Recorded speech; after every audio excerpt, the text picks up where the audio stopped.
countries you've never been to that you'd always like to go to if we plan this correctly. Not a lot of women say that, not a lot of men offer that.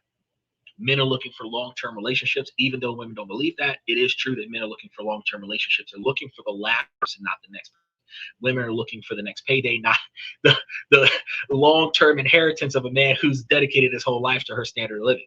The dynamics are wrong. So the fact is, because we're looking for the wrong things, we end up in the wrong position in these relationships. And this ultimately leads most relationships to feel unsatisfied, because what you're getting, you chose that, but it's not what you realize that you wanted once the hype of the wasteful spending stops, once the hype of the new sex partner stops, and normal life kicks in, allegedly coming out of that honeymoon phase. You find yourself in a position where this might not be what you're looking for. All the bad choices led up to this. Now you have to figure out how to fix it or abandon ship on it. More often than not, 1 year, 5 months, 6 days in, and you find yourself, somebody's abandoning ship because this isn't what we was expecting. You're going to find yourself in situations where you feel like a project, not a partner. And you're stuck in this agonizing loop of wanting connections, but you feel fundamentally unready for it. And that feeling is inadequacy that just digs the hole of loneliness even deeper. And you're waiting for someone to show up and throw you a rope to pull you out of that emotional quicksand and your financial mess as a result. Oh, Joe, I appreciate you, Joseph. Y'all need to make sure that y'all like and subscribe, bro. I got a lot of information for y'all on this, because this isn't one of those red pill, blue pill, black pill podcasts where we're just going to sit here and bash women all day long. Fact of the matter is that the reason why 77% of Americans are poor, and the reason why the largest majority of the population is unhappy with the dating field, is because everybody's got it wrong as to what they're supposed to be looking for versus what they deserve, what they're supposed to be bringing to the table versus what they're supposed to be expecting off of this deal. And since everyone's after the wrong thing, we're getting the wrong thing. We're getting what we asked for, but we're getting the wrong thing. And then we're unsatisfied, and then we dip out of the relationship, or the other person dips out of a relationship, because typically men treat relationships like working on old cars. We will keep trying to fix this. We'll keep dumping money into it. We'll keep putting effort into it, and we'll keep trying to fix it until we get to a point where we realize no matter how much I put into this relationship, it'll never start working the way I want it to work. The same way, no matter how much money I keep putting into this old car, it will never start and run the way I want it to run. And that's after we've run out of money, after we've run out of ideas, after we've run out of options, we can't modify it, tweak it, upgrade it, or do nothing else to it. That's when we give up on it and we move on to another vehicle. The same way, that's when we'll give up on that relationship and we'll move on to another vehicle. That's not the same as women. You have a probation period in her mind that's never projected to you in the relationship. And if the relationship does not make it to certain levels by a certain period of time, she is out the door. You are fired from that relationship before you can even fix it, because she never told you what was wrong. And half the time, women don't even know what's wrong.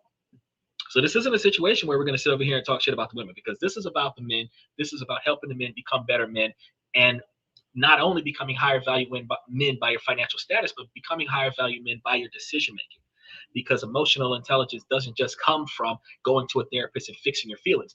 It comes from detaching lust and desire from your decision-making skills so that you can focus on what is best for you as a man, and then standing on that no matter how hot she looks, no matter what nasty things she's willing to do for you in the bedroom, no matter how much she thinks that her education and her income will bring value to your life. If you're not investing in what you're supposed to be investing in, using her money in your household, then her 50% doesn't matter. And if she's not coming up with solutions that's going to aid you with your problems, then her education doesn't matter. Because your life is dedicated to building a castle that she will inherit upon your passing. And her efforts is supposed to make that castle the most thriving kingdom that she possibly can. And if she's not willing to do that, if she's just going to ride your coattails, bro, you just picked the wrong person. if she's going to be one of the backup dancers like MC Hammer, he went bankrupt because out of all the people on that stage, how many people helped him pay the IRS? He was paying for folks that got out of jail and couldn't find a job, and not now one of them helped him get that $800,000. $53 million he burned through, but 800,000 people, ain't nobody gave him a dollar to help pay the IRS. Fact is, we're not focusing on the right shit. That's the problem. So I appreciate you subscribing, and I encourage more people to do, especially you, Amanda Cole, like and subscribe to the channel, because you might actually learn something here. And I know a lot of stuff I'm going to say, ladies, are going to be like, oh yeah, you know, he's misogynistic, and I'll take that, because at the end of the day, a person that wants to grow and better themselves is not going to attack the messenger. They're going to listen to the message. They're going to do some research. They're going to reinforce that knowledge. And then if you're going to have a rebuttal, your rebuttal is going to be directly to the message, not the messenger. So if your response to my information is, oh, he's misogynistic, he's bitter, he's this, that, and the third, him, you're not paying attention to the message. And those people, I don't really care what they got to say. But if you're coming back with some facts, if you're coming back with some logic, if you're coming back with some information that for some reason I didn't know, oh, I'm all ears.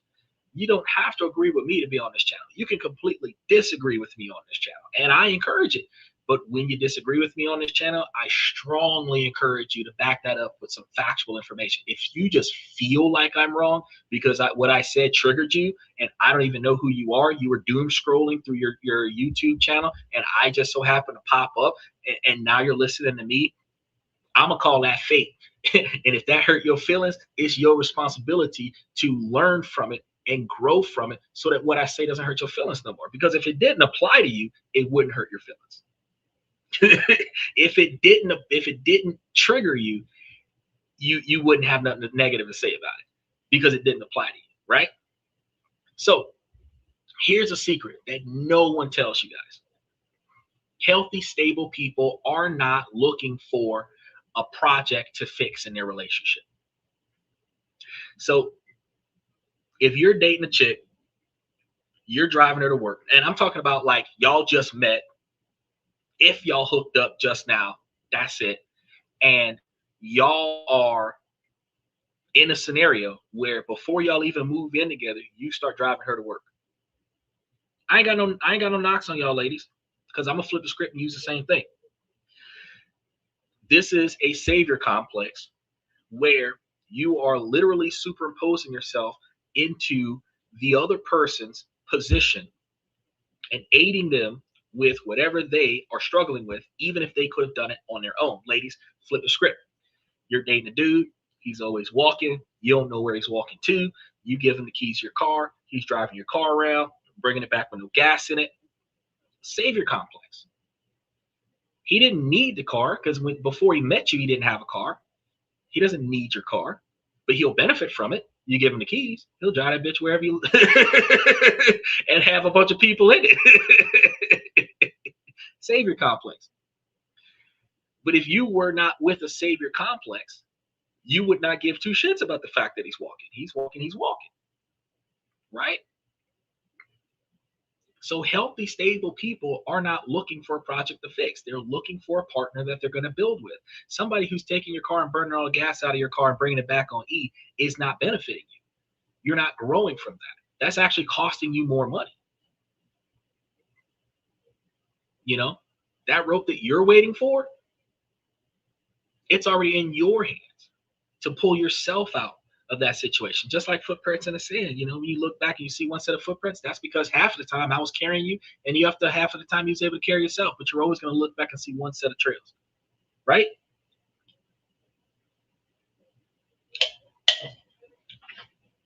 A self-made man is not self-made. A self-made man took advantage of the opportunities that was offered to him by the people who saw him trying. Okay? But a self-made man is not a man that sat there and waited for a handout. A self-made man is always looking for another way to succeed. And once they do their calculations, do their research, and they find out how successful they could potentially be in this, they put all of their effort into that success. Right? So in tonight's show, we're going to break down 5 brutal truths about why getting your own emotional and financial house in order is a non-negotiable expectation for the first steps to finding a healthy, lasting, and loving relationship that you actually deserve. So this isn't about becoming perfect. It's about becoming whole. It's about building a life that you are also in love with, that a partner would become a wonderful addition to, not a desperate requirement. So if you guys are ready to stop waiting to be rescued and start becoming your own hero, you guys need to stay tuned to this. There goes Miss Claudia. How you doing, Miss Ma'am? It's good to see you. It's been a while since you've been able to dive in. We've been starting on time all year. I broke the streak. We went from 30 minutes behind to early as bejesus. I got to see how I'm going to handle that for daylight savings time.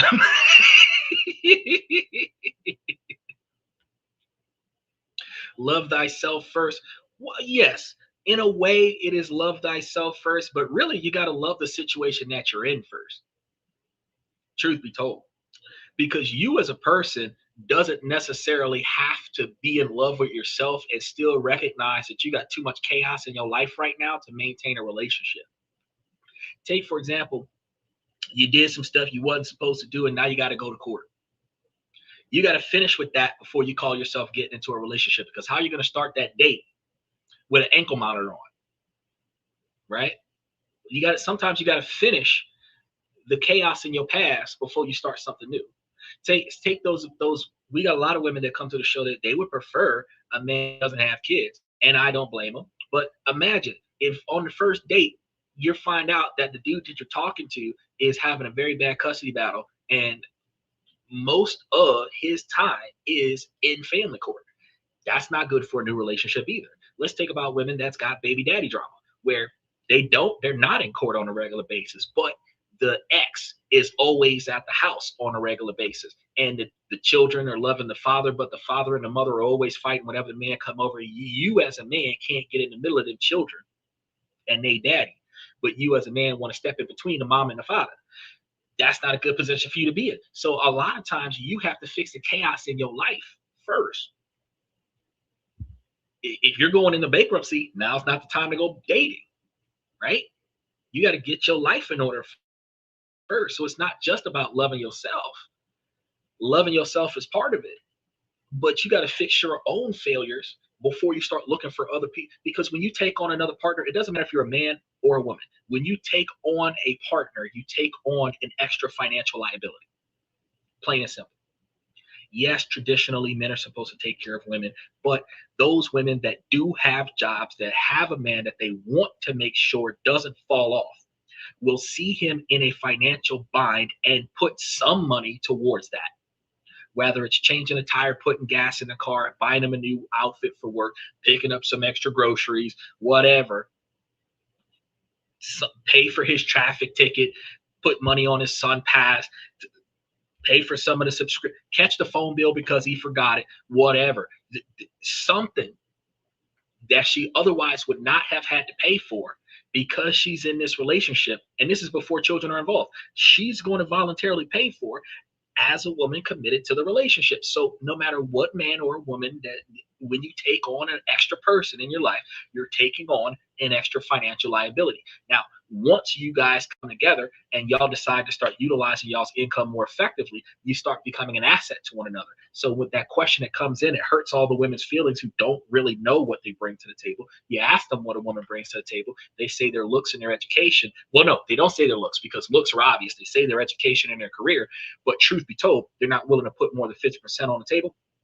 That's because they don't know what they're supposed to bring to the table, because nobody taught them. They usually get, and they don't have to earn it. So when you're like, well, shit, well, what the fuck do you want me to do? And that's an interesting question, because what woman has ever asked a man, what do you want me to do to be successful in this relationship? Typically, the man is always asking, what do I got to do to make you happy? But how many women have ever asked a man, what do I got to do to make you happy? Then here's another question, ladies. And this is really interesting. And then now that I got a woman on the show, I want to ask this question real quick before you disappear on me. How many men have you dated that, I don't care how many men you've dated, how many men that you've dated that got with you, and became better in their life financially. They built stuff. And when you left, they are more successful now that you're gone. How many relationships have you had where you left him with more than what you came into the relationship with? Usually, okay, look at that. One, and you are primarily in your 30s. So that's one more than most women. Out of all, and when you think about all the men you've dated, all the men you slept with, you start looking at a fraction, one over whatever that number is. Now, every woman that a man gets with, he builds her up. Even if he doesn't do it emotionally, he builds her up. He pays for stuff that he doesn't have to pay because she's got a job. He volunteers for this shit. He pays for, he buys her things that he doesn't have to buy. So she's walking away with jewelry, teddy bears. Sometimes they're going away with a car. That some girls get the house. Like if she moved in with him, he might not take the house. He might say, look, you keep the house, you keep the apartment. I'll go find my own place and I'll start over. More often than not in a breakup, the man disappears and starts over. Sometimes a woman will disappear and start over with a new man, and what she takes is most of the stuff that he bought for her. So it's hers.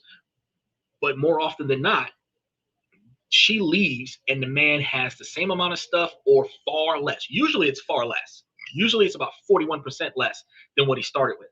And then the man has to start over. So we're going to be talking about this today, about how you have to not just start over emotionally. You got to start over financially and get your shit in order before you get into that next relationship. But let's go ahead and get to her question, because she has a question. My question is, how do you let go of the past when the past is still present?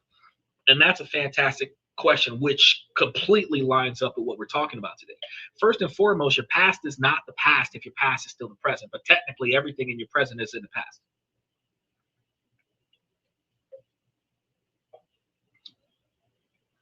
The emotional bond that you have with the other person is not going to go away just because y'all have a conversation and agree that we're not going to be involved with one another anymore.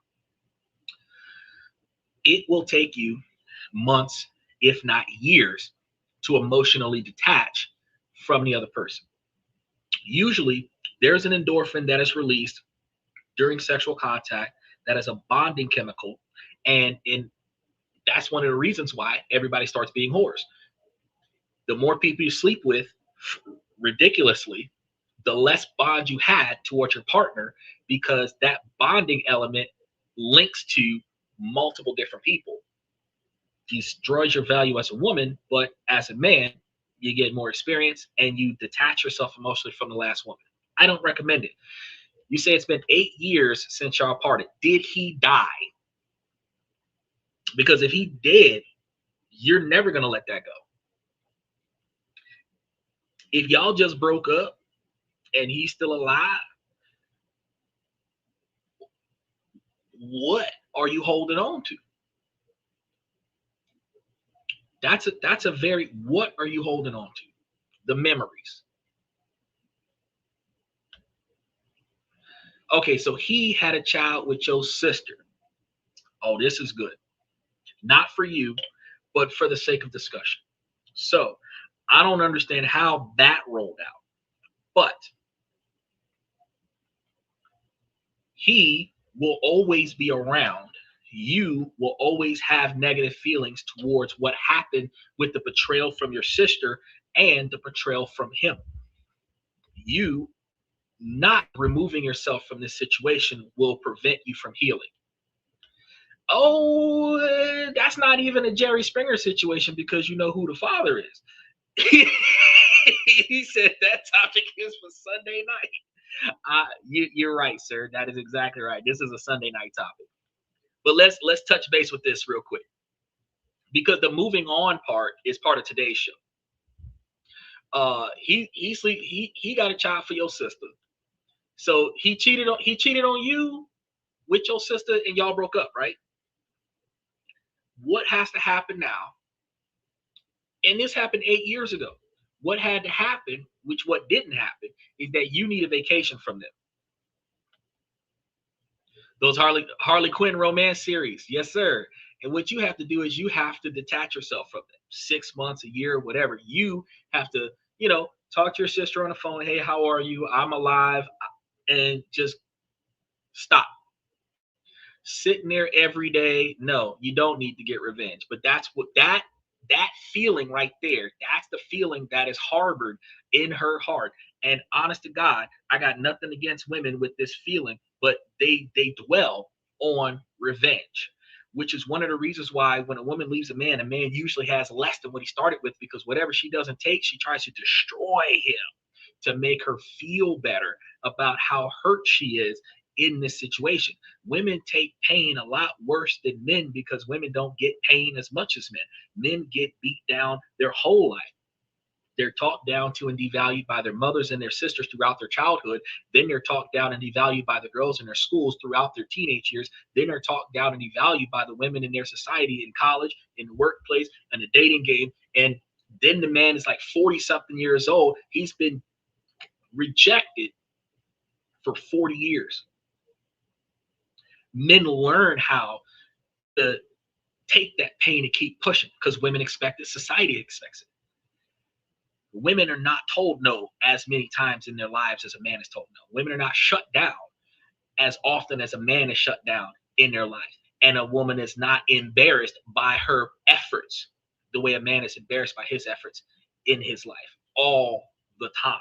So what happens is that women don't know how to handle it, and they respond with get revenge. Men just let it go and keep moving. It's like it happened and it happened.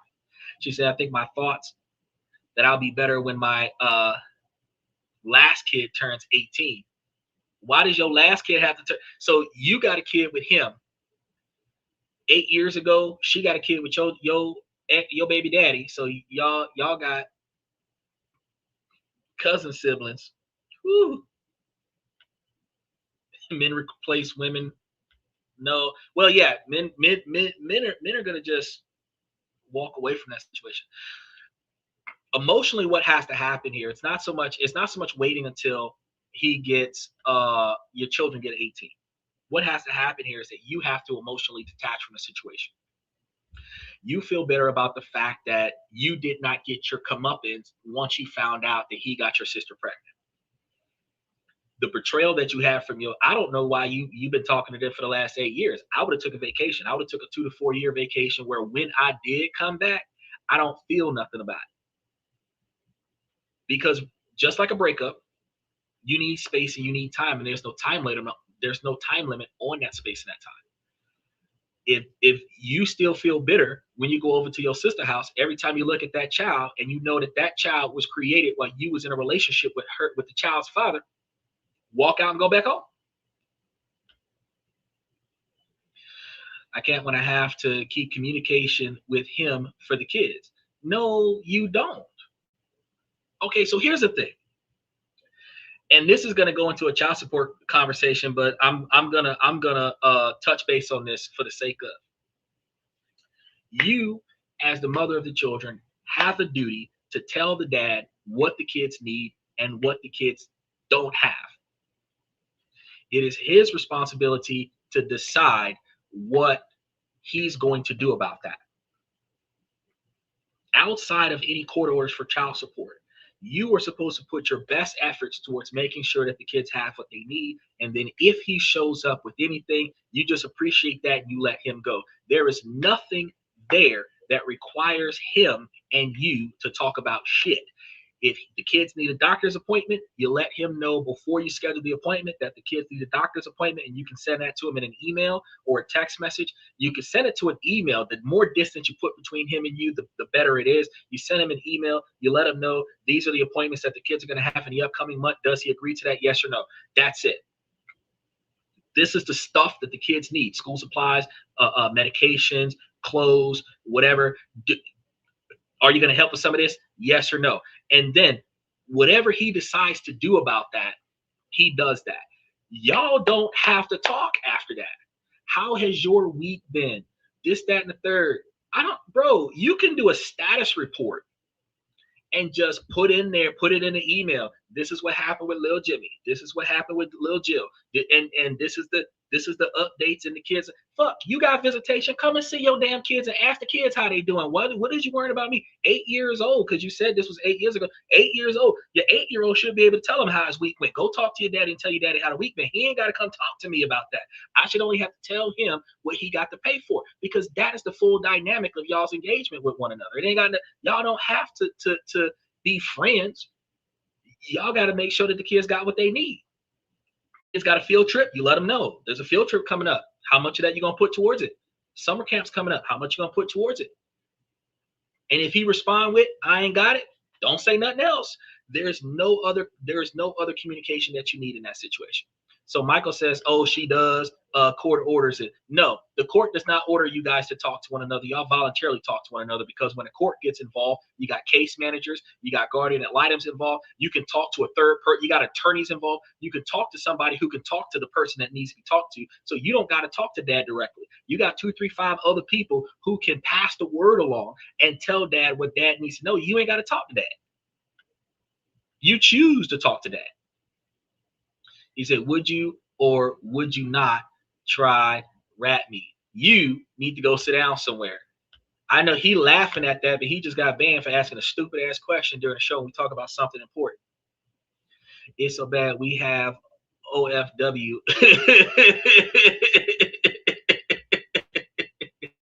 Daddy don't live with us. It doesn't matter. It doesn't matter. Any woman that's not alienating her child from her father, from the child's father, is not going to care whether or not the father lives with the child. What matters is that she tells the father what the father needs to know about the kids, and let the man decide what he's going to do about that. She's going to run this as issue as if he's not there, and then at the end of the day, his involvement is his involvement. But that got nothing to do with you two having to be friendly with one another. It has nothing to do with that. You can still distance yourself from this man, short him coming to get your kids, because when he comes to get the kids, he does not have to wait in the living room to talk to you if you still have emotional issues from the past. He can wait in the car, and you can walk the kids out to the car, put them in the car, and let him take the kids, and then he can text you that he's coming back, and you can stand on the porch and come and get the kids, or leave the door open and let the kids walk themselves back, or he can walk the kids to the door, and he can stay outside and you can stay inside, and y'all can keep this as COVID protocols when it comes down to engaging one another. There's no reason why you are dwelling on the past, outside of the fact that you have never taken time out of your life to address it emotionally, and you have never taken time out of your life to heal from it, and you have not distanced yourself appropriately from the situation to be able to reflect on self-improvement, so that you will not be emotionally bound to the past. You're every time you look at your baby daddy, you're going to be pissed off, and every time you look at your sister, you're going to be pissed off. Every time you look at your niece and nephew, you're going to be pissed off, because that's your child's half sibling. You have to remove yourself from the situation long enough for you to remove your emotions from the situation, and then you can cope better, because you got to understand the emotional damage that you are suppressing is negatively impacting the children, your kids and your sister's kids, and how those kids interact with one another, because they got the same daddy and 2 different mamas, and all of them are related to one another, and y'all got to be able to interact with each other while you maintain your emotional stability. You're not sacrificing your own emotional stability for the sake of somebody else's satisfaction. Fuck somebody else's satisfaction. Your non-negotiable expectations are that you are happy in this situation. And you can only be so happy in this situation because your man's child is your child's sibling. Your sister's child is your child's sibling. So you can only get so happy in this situation, but you got to change that. He says you get monthly money for the kids. Why keep asking? You shouldn't be getting money for the kids. You should be able to send them a bill. The truth be told, a lot of people believe that child support is supposed to automatically come where the woman's got the child and the man is supposed to pay the child support. But truth be told, matter of fact, I'm glad you said that, Michael. Ma'am, if you really want to get away from this, all you have to do is give your sister the child and let him take care of his fucking child, and then you pay child support. Then so he can send you an email and let you know what's going on with the kids. You can come visit the kids on the weekend. You can trust her not to kill your child, and you can just give a child to the daddy and let the daddy deal with it, because the siblings are still siblings. but you emotionally detached from this situation. Women choose to keep the children because it is socially expected. And because it is socially expected, there is no reason why women has ever thought, I don't need to primarily be the parent in this situation. You know what I mean?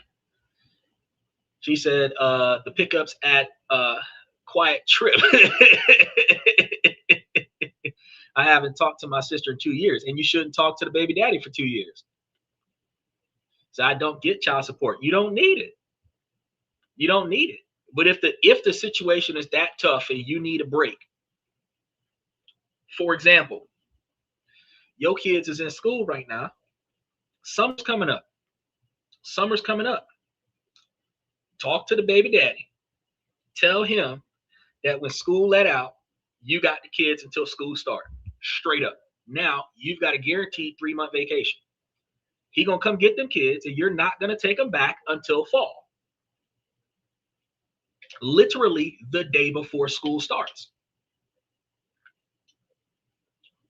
And you got 3 months away from him and away from her.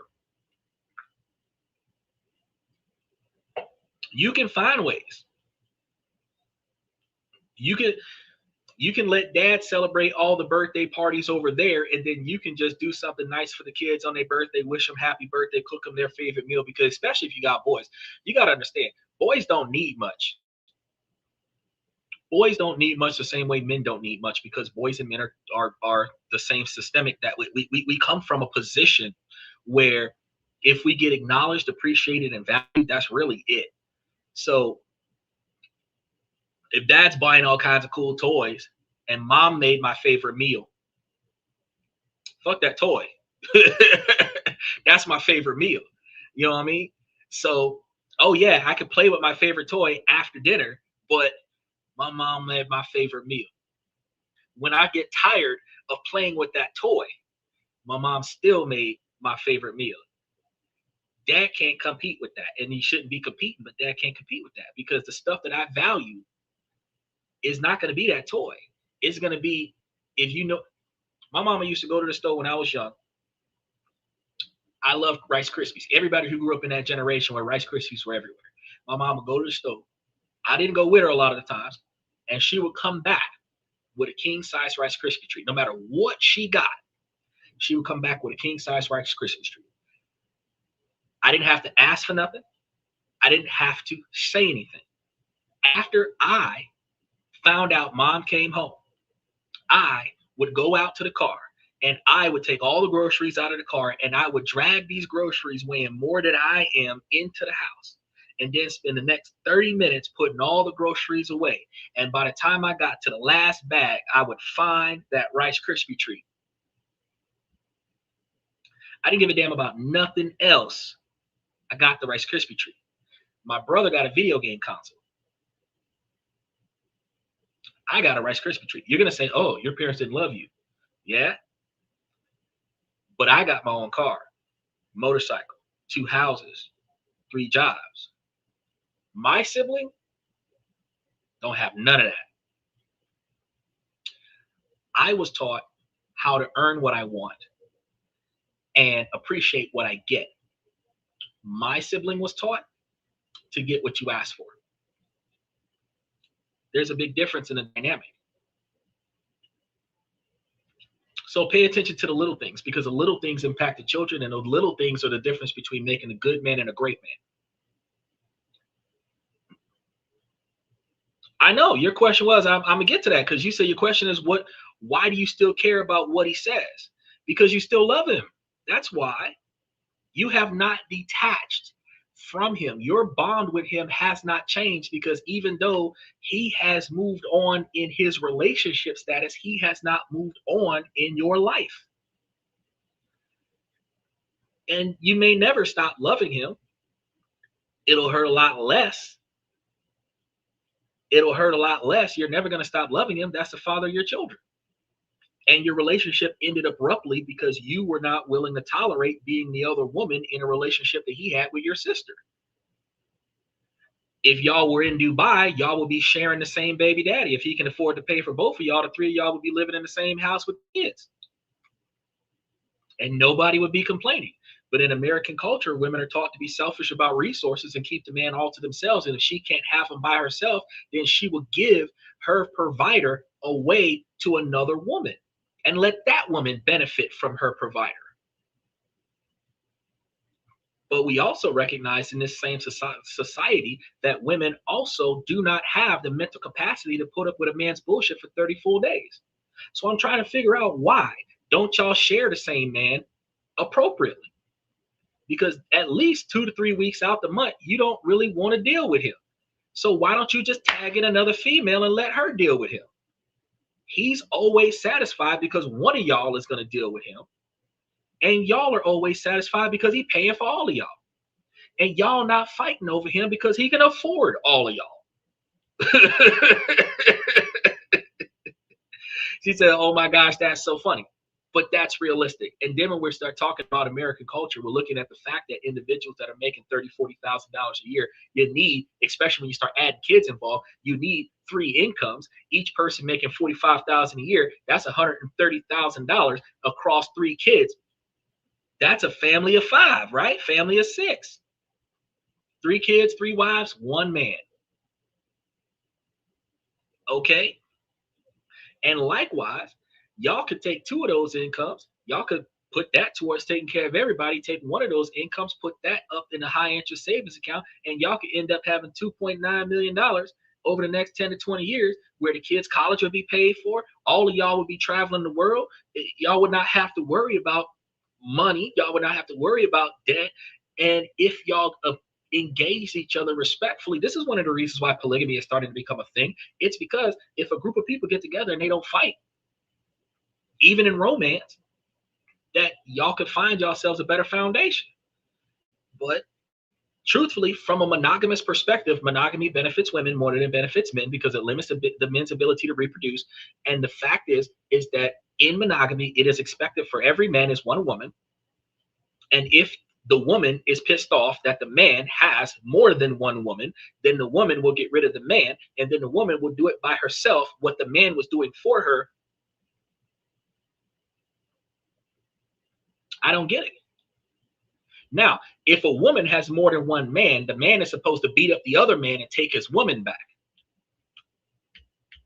I don't understand that dynamic neither. Because every woman says, oh, well, you should forgive me. But for every woman that believes that she can cheat on her boyfriend or her husband, and the man is supposed to forgive her, the dynamic is, he cheated on you with your sister, why can't you forgive him? The betrayal is why. The betrayal is unforgivable. So since the betrayal is unforgivable, best thing that you can do is remove yourself from the situation until you can remove your emotions from the situation. Limited, minimalistic contact. If every time you see him, your heart hurts, don't look at him no more. Let him stay outside. You send the kids out there to him. When he come back, you let the kids come inside. You watch the kids through the window. Don't look at him. Don't talk to him. Send him an email. Don't send him a text message. Don't let him call you. Let him go to voicemail, read the text message, and then send him a response to the email. Don't follow him on social media. Nothing. I promise you, the less time you spend with him, the faster you'll heal. All right, let's get back to our main topic. Because your issue with letting go is specifically because you've never taken the opportunity to. That's the only way. And it's not something that's going to happen overnight, whether it's 3 months, 6 months from now. From today when I tell you this till to the day that you start doing it, you're going to have that nothing happens scenario. But from the day you start doing this until the day you get over it, might be a year. But this time next year, you'll be like, damn, I stopped talking to him. I only communicated with him through email, and outside of that, I didn't talk to him, and I feel great now. You might actually find yourself somebody else, because the other issue you have is that you're lonely because your man is with another woman. You might find you somebody else because you're not fighting with this relationship. You can focus on the men that are actually hitting on you and wanting to be the stepdad to your baby daddy's kids. And in that dynamic, you would be able to have that love and affection from somebody so that you don't feel like you gave up on that love and affection for the sake of your sister. But 8 years ago is a long time to be harboring anything. You got to let go. Now, the first and most important scenario to the brutal truth is that you're treating your relationship like a rescue raft, which is what we got going on right here with not letting go of the last relationship. Consciously or subconsciously, you're going to believe that a partner will be the magic solution for all of your problems. And that's not always okay. If you're feeling lonely, you expect a partner to fix that. Feeling broke, a stable partner will fix that. Feeling lost, a relationship will give you purpose, but that's not true. You're not really looking for a person to share your already great life with. You are looking for a survivor to come in and build your life for you, to give you the life that you're looking for. So let's be honest about what this looks like. This is a daydream about a partner paying off your credit card debt. It's that little voice saying, I'll finally get a nice apartment when I can split the rent. It's the ache of emptiness on a Saturday night that you think can only be filled by someone else. Oh, I wish I had somebody I could cuddle with. It's cold right now. I wish I had somebody who was here to keep me warm. Turn up the fucking heat. Hug your dog. Hug your cat. If you don't have a dog or a cat, go get one from the pound. You got a bunch of dogs and cats that have been mistreated by their past owner. And you can give them all the love and affection that your ex didn't give you. Plain and simple. Now, in these situations, you are outsourcing your happiness. You're outsourcing your own financial discipline. You are outsourcing your emotional stability to a hypothetical partner. And a lot of times, just like in Claudia's situation, you're accidentally outsourcing to your ex. And that's the reason why you haven't let go, because there is subconsciously in your mind a thought. What if he leave her and come back to me and I get back what I lost? That is always running through your mind, whether you admit it or not. That is always running through your mind, and that's why you're not able to let go. When you get to the magnitude, and what people typically do is they turn the sadness from that not happening into anger and project it on the other person and start treating them like shit. So I don't recommend that. But when you stop thinking maybe he'll come back and start thinking I don't want him to come back, you will stop feeling bad about the fact that he's not here. Plain and simple. And that's not an easy thing to do. But on paper, that's a plain and simple mind shift change. But in this scenario, when we start replacing our next person with our last person, you're essentially trying to hire an unpaid life coach, a therapist, a financial planner, or you're disguising the job application as a dating profile. And the consequences of this is devastating to your love life, because when you approach dating with this type of energy, you're radiating neediness, and this can be observed by the other person. It's an invisible but powerful vibe that healthy, self-sufficient people can sense from a mile away, and they will avoid that. They will run from that situation. Why do you think that is? It's because a relationship built on need isn't a partnership. It's a hostage situation. And that's one of the reasons why men do not want women to want what the man has financially. The women want a man to want him, or the men want a woman to want the man because of who the man is. But unfortunately, before a woman finds out what a man has to offer based on his character and his personality, she first evaluates his employment, his income, and his social status. If you don't get past employment, income, and social status, she will never find out what kind of character you have. She will never find out what kind of social status, what kind of personality you have, which also means she's not there for who he really is. She's there for what he's capable of doing for her. Whether it's becoming more popular, connections to better network, financial stability, resources, a car that she didn't have to buy, a house she doesn't have to pay for, groceries she don't have to pay for. That's what ends up happening, because the observations are skewed. And it creates an unhealthy parent-child dynamic as well, where one person is the designated adult, and that is not romantic. It's just exhausting. Healthy people want somewhat of what is considered an equal who can stand on their own 2 feet when the primary person isn't there and add to the relationship, not just drain the resources that are provided by the primary person. Even worse, this rescue fantasy makes you a magnet for the wrong person, because you'll either attract other unstable people, creating a codependent mess where you're both just clinging on to each other for survival, or more dangerously, you'll attract predators and manipulators who see your neediness as a perfect opportunity for control. And this happens on both sides of the fence, because a man who's performing this way will find a woman that's predatory towards his resources. A woman who is in this situation could find a man that's predatory, even much so towards her resources, but also more than that, because the other person is going to promise to be your savior while slowly chipping away at your independence, leaving you even more lost than before you started. So, what's the fix? It's a powerful mindset shift from dependency to self reliance. It starts with deciding to become the person you're looking for.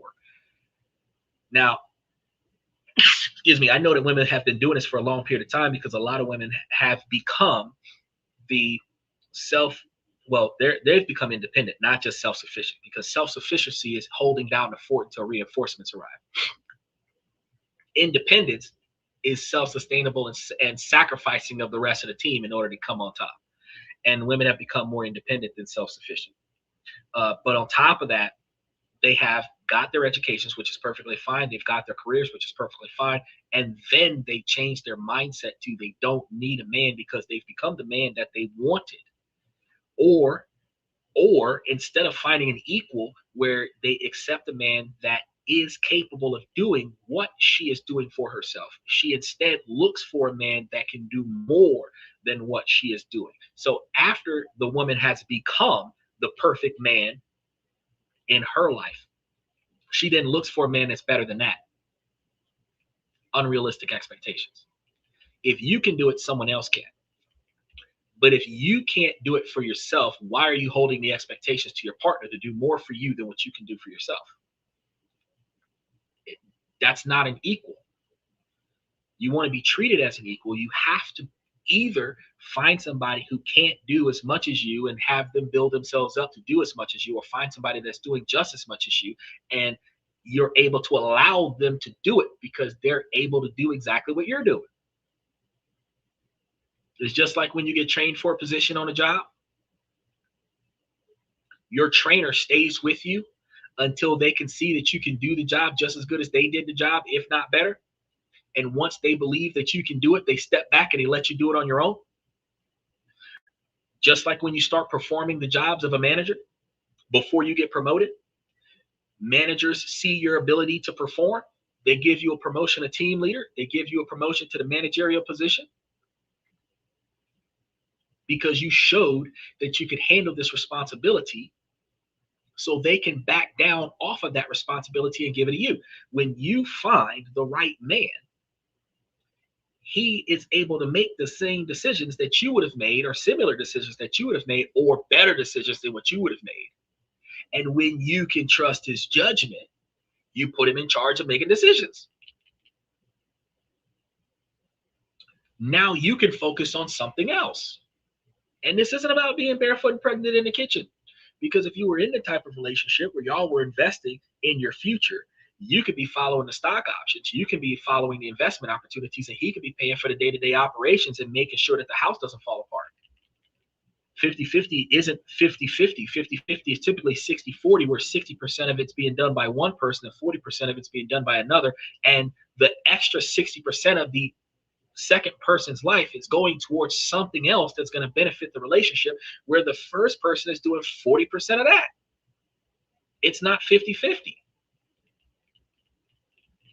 It's never going to be 50-50, but it is reasonably enough that I don't feel overwhelmed, and it's reasonably enough that you don't feel overwhelmed in any one situation.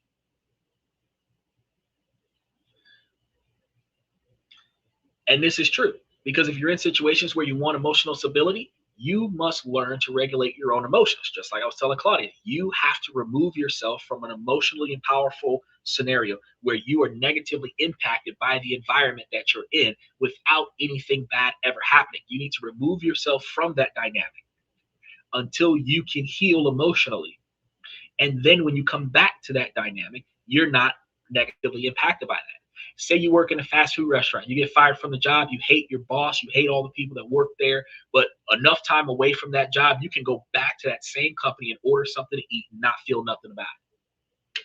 But if you go to that restaurant every day after you're fired, they'll trespass you, call police on you, all kinds of stuff because you're emotionally still attached to the job. You're going to behave negatively on the premises, and that's going to be bad for you. If you detach yourself from it, let your emotions heal, when you do come back, you don't feel nothing.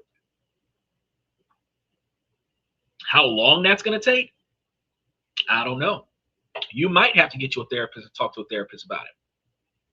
But once you get past it, you'll be okay. Because you're never going to get over it. You have to get past it to the magnitude where you can function through the pain. You can function in spite of the pain.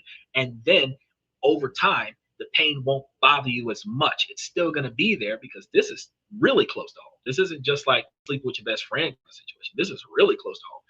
But it is not going to impact you as much. But 8 years in and you talk about 18, 10 more years, you still going to feel bitter about this. You still going to feel bitter about this. And you're going to be known as the angry aunt. It ain't the kid's fault.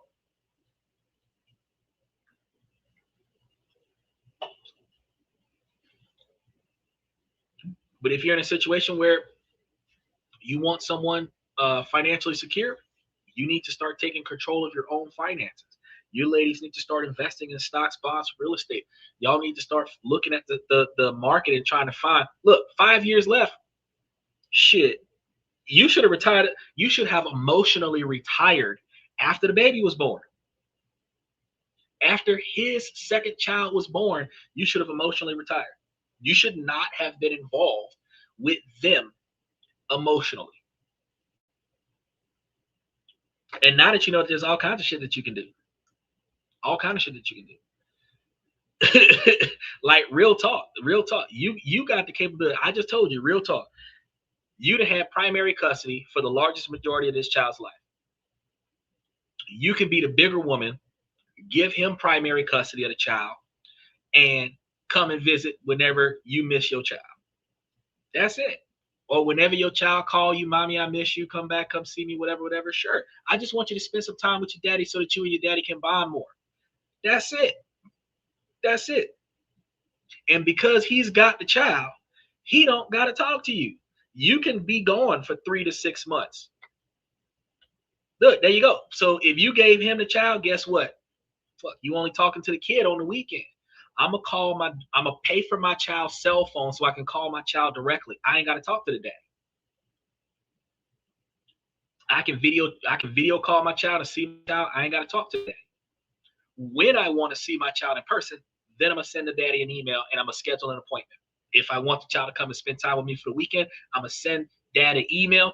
He'll drop off the child for the weekend. That's the only time we connect with one another. So since I had the child at first, you can have the child now. I shouldn't see y'all till August. It's January, and I shouldn't see y'all till August. Give yourself some time to heal. That's what I'm talking about.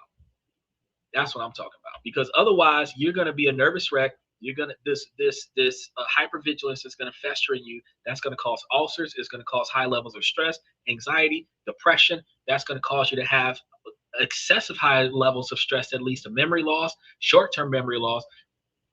You're gonna start developing symptoms that's gonna cause you to go to the doctor more often with more medical bills. You're gonna have more medication that's gonna cause you with side effects of the medication, more health issues that you're gonna go to the doctor more for when you really could just take you a vacation. And a vacation isn't spending money on a trip. A vacation is just go home from work and just sleep in a house with no crying, no fighting, and no ex coming to your house with an excuse to come see you, talking about he coming to see the child. You ain't got to come see me. Take him with you. Let me know what you need. I'll mail it to you. Plain and simple. Because Amazon, Temu, Walmart.com all have "is this a gift" as the option on the closing cart. So you can literally buy whatever the hell they need and ship it to the house, and you ain't got to tell them shit. They can give you a wish list. They can give you, y'all know about this because when y'all was pregnant and y'all did the wish list on Target for the baby shower, he could put up a wish list online of all the shit he wish he had for his child, and you could just buy it and send it to him. He ain't even got to talk to you. You can just have a link to the wish list and just buy it and send it to him as you can get it. If the child wants something for Christmas, if the child wants something for their birthday, you can gift wrap it in a big old custom gift wrap that says "Mama bought this" and mail it to them. UPS, FedEx, put the child's name on it and address it to the child. UPS, FedEx. Then when they get it, they know that it came from you. This isn't about being perfect. It's about taking responsibility for yourself. Okay? Not the other person. Because we can't control what other people do. All we can do is deal with that. We got to spend more time controlling the stuff that is inside of our control and navigate around the stuff that's outside of our control. You can control your feelings. You can't control the other person, but you can control how often the other person comes to your house. So first, you have to build a life that you genuinely enjoy on your own. What's your hobbies? What friendships can you pour yourself into appropriately? A person who is fulfilled by their own life, their work, their friends, their goals, sees a partner as a fantastic complement, not the source of their entire world. You stop looking for someone to complete you and realize that you're already whole. Maybe it's the wife just stirring the pot. No, you stir your own pot. I don't care if that's still your sister. I'm going to say it the same way. What bitch can control what the fuck you do in your house? Nah. Let's think about this for a minute. Let's think about this. In society, who controls your decision making? You do. Self-esteem is what? Cat Williams said it right. It's the esteem of your motherfucking self. So who controls how you feel about shit? You do. They can only stir the pot if you give them a pot to stir. If they ain't got no spoon to stir the pot, what they stirring? You allow them to put salt on an open wound because instead of you closing up that wound and moving on with it, you're leaving the wound open so that they can just come and sprinkle a little bit more bullshit on what you did not already close up. You left that door open for chaos because you wasn't done with it. You left the bullshit there. You are used to chaos. And that is why you allow the chaos to continue. Because what job are you going to work on? Well, your boss cuss you out at work every day for 8 fucking years. First couple days of that shit, you gone. Now, family is going to be a lot different than an employee because with a job, you can say, fuck you, I'll go find me another job. Most people don't say, fuck you, I'll go make my own family. Most people say, I have to put up with this because that's my family. The blood of the covenant is thicker than the water of the womb, which means that the people that you choose in your life can have a stronger bond with you than your blood family. That could be your sister, and your sister could be the furthest person away from you than your closest friend. That could be your child's father, and you know nothing about him. You choose to allow her to piss you off because that's the only relationship you got with her. Because if it wasn't for that, you wouldn't have nothing to do with her. You choose to allow him to piss you off because that's all you got with him. You won't allow anything else to happen between y'all to have nothing else go on there. So in order for you to find peace, you got to stop letting her stir the pot. Take that pot and put it away.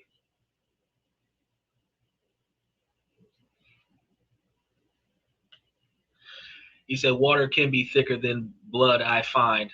No, People get that metaphor confused because the water of the womb is your relative, and the blood of the covenant is the brotherly bonds that we develop in our lives. And no, your friendships can be stronger than your family ties, but your family legacy is stronger than your friendships. You are not going to be able to change your bloodline, but you can change the people that you associate with in your friend group. You can change who you associate with in your family dynamics. You can have estranged family members that you have dismissed from your life where they're all but considered dead to you. And then have your best friend full of all that bullshit calling you while you're in the middle of an important business meeting so that you can come and save them from yet another stupid decision. And the irony is that more often than not, we seek familiarity. So the same chaos that we had in our childhood, we look for that in our adulthood because that's where we find peace, through chaos. Which is why I tell women all the time, do not go after your type because that is a stereotype. If you're going after your type and your type is chaotic, you will end up in multiple chaotic relationships. You ask yourself how many relationships that has failed that was your type. And when you say 2, 3, 5, 7 more than that, you understand that your type is toxic and you need to go find somebody that is not your type. You need to find somebody that you're not attracted to. You need to find somebody that's boring, that doesn't excite you, that doesn't bring you thrill because you're looking for something different, not familiar, because you're familiar with chaos. You're not familiar with peace. Peace is a foreign entity to you. And because peace is a foreign entity to you, you're uncomfortable with peace. You're uncomfortable with quiet. You're uncomfortable with boring. You're uncomfortable with stable. You're uncomfortable with predictable. And because you're uncomfortable with that, you're going to fuck that up so that you got chaos in your life because that's all you're used to. Then you're going to blame the other person because they didn't allow the chaos in your life so that y'all can stay together. Not everybody wants chaos. And after a while, everybody, men and women alike, reach a certain age, typically between 30 and 50, where you just get tired of the bullshit. But for women, it is harder to find peace in a relationship after 30, 40, because a lot of the men are still looking to be fathers. It's harder for men at 18 to 25 to find that peace. They don't have the resources to provide for the kind of woman that would provide that peace. But if 60-year-old women were dating 25-year-old men, oh, y'all would find it. Y'all would find exactly what you're looking for. But that's not the dynamic because women date inside of their age group or they date men older than them. Men date inside of their age group more often than not. They date women that's younger than them. So no, when you say that water can be thicker than blood, no, the dynamic is misunderstood. Okay, the water of the womb is the bloodline. The brotherly bonds is a friendship. But I understand your observation that yes, friendships can be stronger than family, of course, because your DNA doesn't dictate who you hang with. But that's why you should never let chaos run your life. Chaos should stick to the door. You know how your employer tells you leave that bullshit at the door when you come to work? You should be able to tell everybody that brings chaos into your life to leave that bullshit at the street corner before you come to my house. Don't bring that bullshit to my house. Straight up. Now, the second practice that you have to have is emotional self-regulation, which is what we're talking about right now. So when you're feeling that wave of loneliness, instead of immediately opening a dating app or sitting there doom scrolling for emotional validation, journal how you feel. Call and talk to a friend. Come talk to me. Go for a walk. Get you a dog so you can take your dog for a walk. You might not feel comfortable with walking by yourself in the middle of the night. That's fine. Get you a big ass fucking Rottweiler and go walk that. Ain't nobody gonna fuck with you if you got a big ass Rottweiler. Go get you one of those. Go get you one of those 70-pound dogs and walk that motherfucker. You be safe. Or hey, look, you don't have to get a big dog. You can just get you a gun. But I would just suggest get you a big dog because what the gun won't do is cuddle with you. The dog will cuddle with you. You can just take your dog for a walk. Get you a cat. Get you a few cats. You know, But you have to learn to self-soothe yourself when pain overwhelms you. You have to learn ways to self-soothe yourself. And it can come from meditation. It can come from distraction. That's why you see a lot of people on video game consoles these days venting over the chat. It can come from social groups, from you don't have to just go to divorce groups. They've got single women groups. I would suggest that as a single, truth be told, Claudia, if you went to a men's group, you would get a lot more out of that than what you would go to a women's group. I got nothing against women, but women are not forward thinkers. Honest to God, as you've explained, y'all stay stuck to the past. You have to go to a group of people who are talking about their futures and listen to that. Okay? Listen to how they're planning on moving forward. Listen to how they're making changes in their lives so that they can make things better for themselves. While they recognize that shit happened in the past, listen to how, and you're going to get that from a men's group. You're not going to get that from a woman's group. Women are going to talk about fuck men, men suck, I hate men, but that's just the bitterness. But very few of them are talking about what, like, for example, I can ask you right now, Claudia, you said you got 5 years left. What are you doing in 6 years? I can almost guarantee that you do not have a plan of action for when you no longer have to deal with this bullshit anymore. You don't have any kids to raise. You don't have to contribute to child care, nothing to that effect. Kids are gone. They're out of the situation. They're going to college. They're living their best lives. What do you plan on doing with yourself? Y'all don't have a plan for that. Not because y'all are not capable of creating that plan, but because the average person doesn't think about the future. The average person thinks about right now. See, now I love that plan, but here's a question. Why aren't you moving out of state right now? Ain't shit stopping you from moving out of state right now. That child is not keeping you from moving out of state. You choose to not move out of state. You choose to not move out of state. You can move out of state. If your job in 5 or 6 years would allow you to move out of state, your job would allow you to move out of state right now. Your kid got nothing to do with it. You can see your kids from a video call.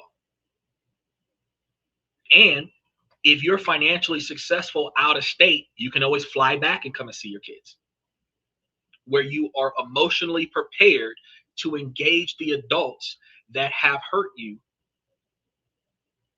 instead of trying to keep it together every day because you have not gotten over the fact that they've hurt you. There's a difference there. You would be a more confident, capable, secure, and whole person as a presentation to your children if you move out of state now, get your life together, and come back and visit your children as a self-sufficient and successful individual, as opposed to being an emotionally damaged person right now that is barely getting by on the emotional pressure. I guess it's cheaper to stay in a state. No. What state you live in? I bet you I can find a cheaper one. Because, I mean, the only reason why it's cheaper to stay where you are is if your husband is paying for your house, or your baby daddy's paying for your house. It's cheaper to stay where you are if you're living in the same house as your sister. You name a state, truth be told, because, I mean, if you stay in California, New York, Florida, I can tell you Arkansas, Alabama, Mississippi. If you're staying in Texas, Montana, Tennessee, but that's what I'm trying to tell you. You pay your own bills. Do you work off the computer, or do you work at the job? Because that's really the biggest dynamic. Do you have a remote job where you get paid off of the computer, or do you have to go to work and clock in? That's the biggest deciding factor right there. Phoenix, Arizona. Okay, now right next door to Phoenix, Arizona is Arkansas. Arkansas is cheaper than Phoenix. South Dakota is cheaper than Phoenix, but it's colder. Louisiana is cheaper than Phoenix. Mississippi, Alabama, Tennessee, right next to Arkansas, and a little bit lower, so it's not as cold, cheaper than Phoenix. So technically, the only thing really stopping you from moving to another state is the fact that you haven't started looking for a job in the state that you want to move to. That's the only thing stopping you. It ain't the kids. Because you can fly 2,000 miles away and you can still catch a flight in the morning and see your kids in the afternoon. Ain't nothing stopping you. The difference between you waiting on him to drop the kids off versus you getting off the plane and the kids meet you at the airport is the fact that you would get emotional peace from a new environment that doesn't have your ex, his baby mama, in it. You wouldn't have to look at them accidentally. You wouldn't have to look at them on purpose. You wouldn't have to hear their voice. You wouldn't have to see nothing about them. You wouldn't have memories in the house that you're currently living in that you can't get past. You would have a whole new environment. Moving on sometimes requires you to relocate, and the only thing stopping you from doing it is that you don't want to. You don't want to let go. But when you're ready to let go, fuck the kids. You're gonna leave. Special shout out to Max Opposer. When look, hold on. Ohio is cheaper than Phoenix. Ohio is cheaper than Phoenix. So it's not that you can't. People, this is one of the things that I want to tell y'all right now while we got this topic going on, and this is going to help y'all be better people all the way around, men and women alike. My father raised me like this when I was younger, and I treat him this way now because he's old. At the end of the day, you need to take can't out of your vocabulary. There's nothing in this world that you cannot do beyond what somebody that has more authority over your situation denies you the ability to do. So the only thing stopping you from relocating is the fact that you haven't looked for a job in the state that you want to move to. The fact that you have not started saving money to relocate. The fact that you haven't started boxing up all of your shit. The fact that you have not started applying yourself to the relocation. That's why you're not doing it. You use the excuse of, oh, I do it for my kids, because you have self-identified as a codependent parent to the child who does not identify as, I need my mom to be here. Because if the children are with the daddy, they don't need mom to be here. Mom doesn't live with dad. So mom doesn't have to be nearby for me to know that mom will come when I call mom. It is, truth be told, it is honest to God. When we were children, we had no limitations in life. And when we had no limitations in life, because we would always think outside of the box. What if? Hypothetically, what if? No rules attached, no restrictions. The older we got, the more we learned and taught ourselves. I can't, I shouldn't. But why? What law says you can't? Why? Why can't you? We put ourselves in a box where we have no other option but to suffer, because we do not want to think about, how would I fucking maintain that if I did? Because truth be told, that's the other reason why you haven't left. You haven't relocated to another state because your network, your sister, your baby daddy is there. If you move to another state, you have no network. You have to build it all over again. So at the end of the day, you're in a situation where your fear of how would you maintain living in another state versus your refusal to let go of the past prevents you from relocating. But it's not because you can't. It's because you don't want to. Now, Max, you want a serious relationship. You're ready for a serious relationship. The best thing that you can do is stop being childish, because at the end of the day, no woman at your age group is going to appreciate a class clown. Women don't like that. They don't find that attractive.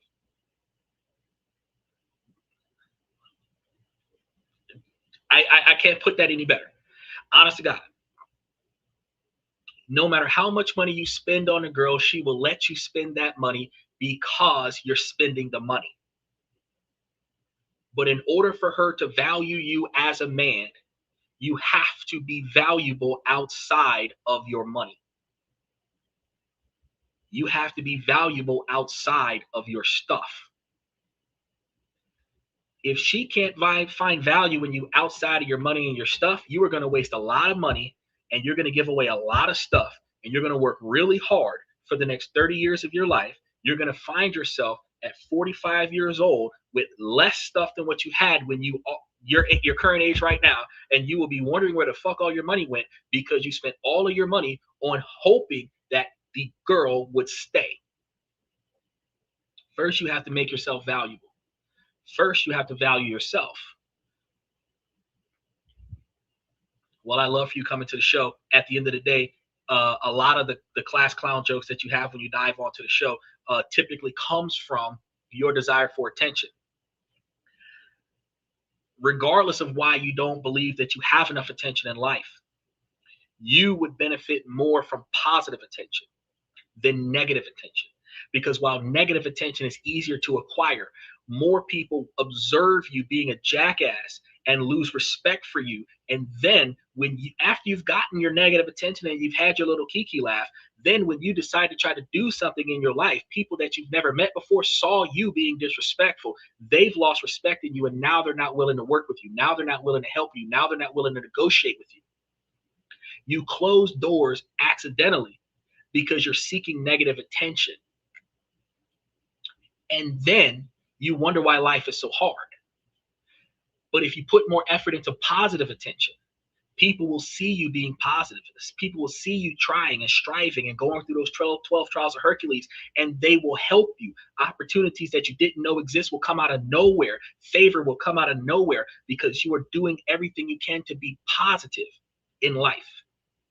Negotiations get easier. Support gets easier. But as long as you are negative, you are not going to be attractive to society. You are not going to be respected. Yes, you got people like Myron. Controversy is what people seek, but they're only seeking controversy for entertainment. That man ain't standing up there talking about how women ain't doing what they're supposed to do, and his wife is standing next to him. He's a single man talking that shit. Not saying that he is at all wrong, but at the end of the day, what he would be looking for is hard for him to find, because in order for him to find what he is looking for, he would have to provide compromise to the other person. And that's not something he's willing to advocate for, is the compromise. He's coming from that zero tolerance. And I understand that you have to have non-negotiable expectations. But as a man, I have to know what I want from my woman, and she has to agree to that. Then on the other side of the fence is that I need to find out what she wants from a man, and then I have to agree to that. If one of us is not willing to agree to the terms, this is not going to be a functional relationship. Yeah, the sex will be good for a while. Yeah, the spending of the other person's money will be good for a while. Yeah, we could pool our money together and live a financially more stable lifestyle for a while, but we're not getting what we want. And the longer we're in that situation, the more bitter we're going to get, the more resentment we're going to develop, and then we're going to end up, one of us is going to cheat on the other person, and then the relationship is going to fall apart. One of us is going to start an argument about nothing, and then the relationship is going to fall apart. And it's going to be tit for tat, resentment, retaliation, and it's going to continue going until we end up breaking up or getting a divorce. Any adult that stays in an emotionally unhealthy situation for the sake of the kids is providing a negative emotional environment for the children, because you can't show your children what happiness looks like because you're not happy, which prevents your children from being able to find happiness as an adult because they don't know what happiness looks like.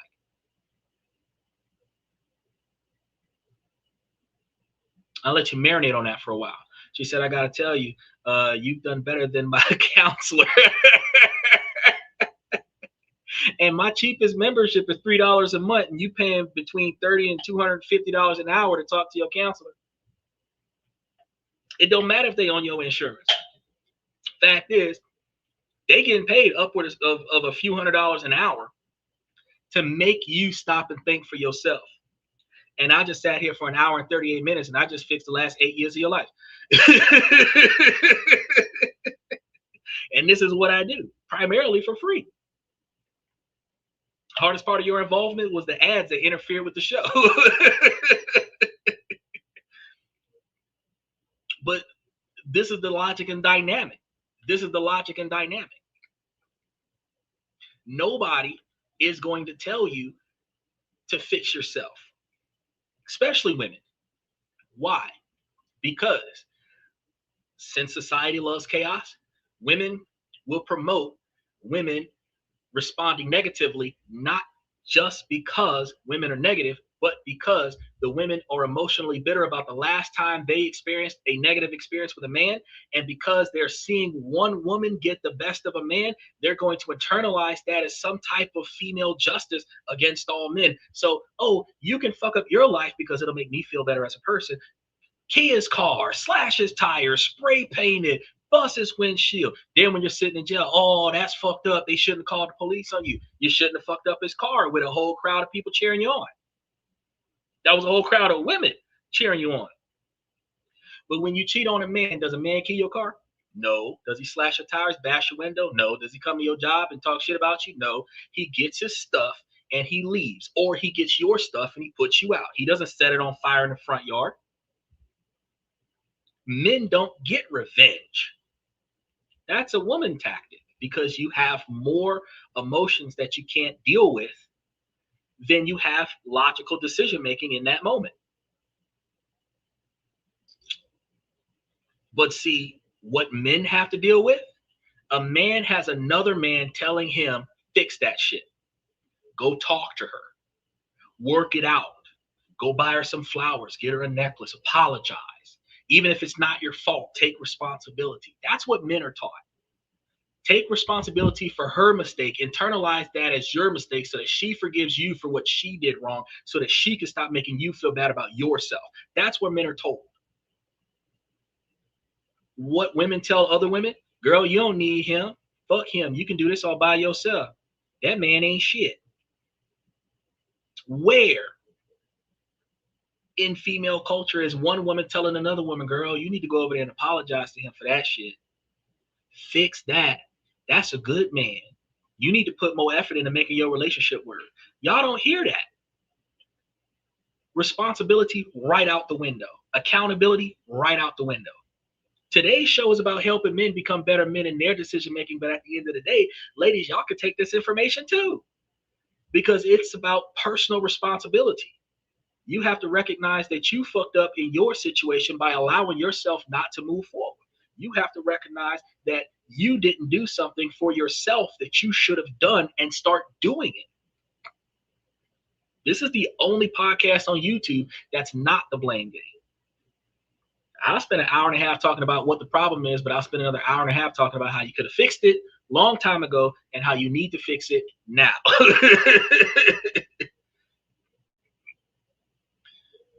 How you doing, Henry? You thought I was Snoop Dogg for a second? Shit, I wish I had my hair braided.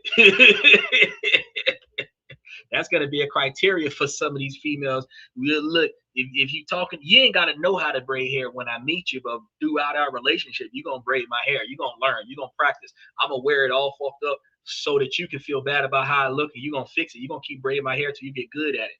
You're going to do it better than them salons be doing it. Trying to told you. Now, y'all got to understand that this is a skill. It's a skill like any other skill. And this skill takes a lot of practice. Taking accountability for yourself and taking accountability for others takes a lot of practice. And this is one of the reasons why when I make these comments, women get offended, but women do not have to take accountability or responsibility, because from childhood, the dad took responsibility and accountability. The stepdad took responsibility and accountability. The brother took accountability and responsibility. The boyfriend took accountability and responsibility. The strange guy that didn't want the cute girl to get fucked over took accountability and responsibility. Women go through life with less requirement to be responsible for shit. And then they do not develop the skill set to fix that. Hands down, you can ask yourself how many things in life it's a man's job to fix that shit. But when you think, what's a woman's job to fix that? The first thing women are going to say before men even comment, the kids and the house. But you could have easily said, fix the lack of income in the household, fix which requires you to get a better job or get a second job, fix the car, fix if if your husband's got a business and his business isn't doing good, fix the marketing strategy for his business. Women don't say stuff like that. Women say when if a man asks a woman what you supposed to fix, his emotional state. You're not supposed to fix his emotional state. Fuck him. That's your boyfriend or your husband, but you ain't fixing his emotional state. He got to fix that himself. You can be a shoulder to cry on. You can be an ear to listen to some stuff, but he feel bad because he feel bad, not because you did something to make him feel bad. Because you shouldn't be doing anything to make him feel bad. So when you think about what are you really responsible for, then you start being able to effectively answer that question. What do women bring to the table? Because you're responsible for certain shit in this relationship. And a lot of it don't have nothing to do with the damn kitchen or the laundry room or the daycare center. You got a lot of responsibility in this relationship. Okay. But once you figure out where your part is in this situation, you can start figuring how to better navigate that so that you can be a better partner for your spouse.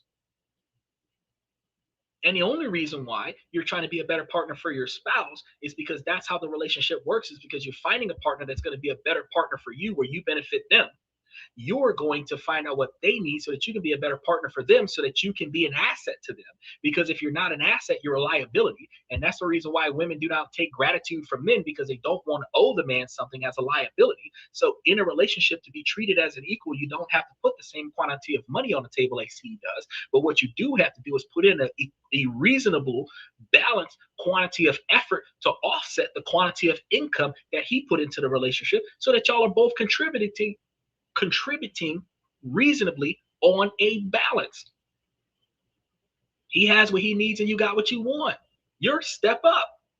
He didn't get what he wanted. He got what he needed. Think about that for a second. Ultimately, the goal is going to be for you to shift from a I need relationship to an I want a relationship.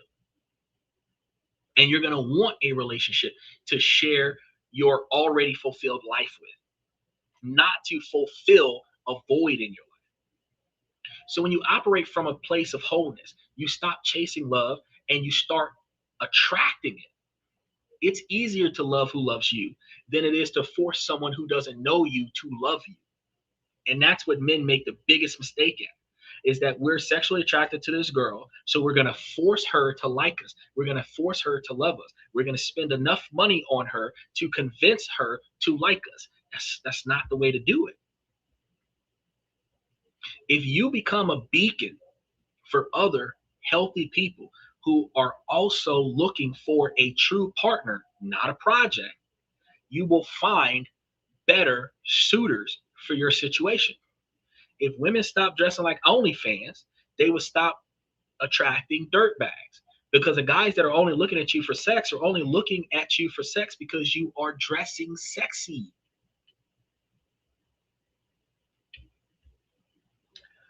Look at the female judges in the courtroom.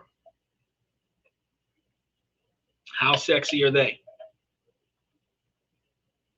They're smart, well educated, successful, and a lot of them got husbands. But you don't see those women twerking in a nightclub. You don't see those women with booty shorts on walking down Main Street. Those women carry themselves with dignity and respect on and off the job. These are female judges now. Female politicians do the same thing. And those kind of women are not going to be approached by a guy that does not have that value. Think about that now. All right, now let's talk money. because I know this is where it gets uncomfortable for y'all, which is exactly why we need to go there. The second brutal truth is that your financial instability isn't just your problem. It is a massive, flashing neon red flag to potential partners. Being a financial disaster is deeply unattractive, not because of the number in your bank account, but because of what it says about you. The issue isn't being poor, because people fall on hard times on a regular basis. The issue is being financially irresponsible. And this is going to be where the gold digger mentality comes in at, where women ask all the time, why do men care so much about this? If I have to throw away hundreds of thousands of dollars a year to make you happy, that makes us financially irresponsible, because you do not care about personal success. You care about this Gucci purse, this Prada bag, this outfit over here, this Brazilian weave from Amsterdam, and all this other shit, instead of building the type of wealth where we can stop working on these mediocre jobs that we don't like and spend more time with each other. That's the whole full dynamic of the gold digger mentality, is the fiscal irresponsibility of the person that we're looking at. You have to understand, it's the mountain of credit card debt from impulsive buying, the total lack of a budget, the I'll deal with my student loans later attitude, to a potential partner. This doesn't just scream bad with money. It screams I lack discipline, which this is another red flag that men are starting to stand principle on, is that we're looking for obedient women, because if you have discipline, you can follow instructions. I can give you a plan of action and you'll follow it. It's not about sitting when I say sit and stay when I say stay. It's about go take care of this project, and when I come back, that project is done. And that project could actually be um, the project is actually you going and potentially investing in a large stock option because I don't have time to do it. The project could be closing a real estate deal because I don't have time to do it. The project could be buying a bigger car or whatever the case may be because I don't have time to do it. The fact is that um, you have to be able to follow instructions, because the difference is that a man will ask a woman, what does she need? And what does she want? And what can he do to make her smile? And what can he do to make her happy? He asks all day long so that he knows that he's doing it right because she said. And when she doesn't say and she shuts him out and she doesn't tell him, then um she turns about and shuts him out and doesn't say anything to him. You know what I mean? And the difference is that when a woman comes and looks at a man, she doesn't ask him what he needs. She doesn't ask him what he wants. She doesn't ask him what makes him happy. What she does is she gives him what she wants him to have. She gets him what she thinks he should get from her. And if he's not satisfied with that, she gets angry.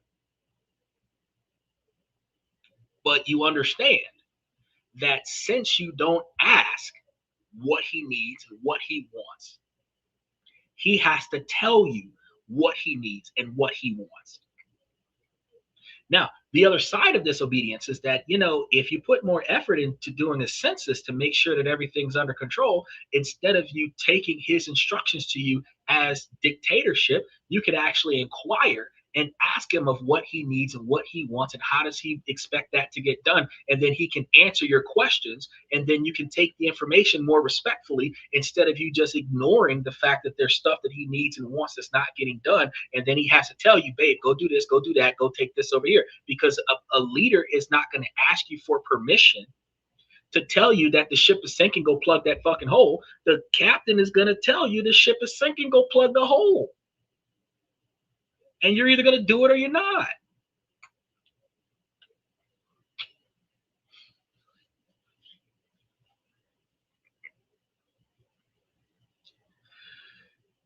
you have to understand that this stuff is going to scream that I can't delay gratification.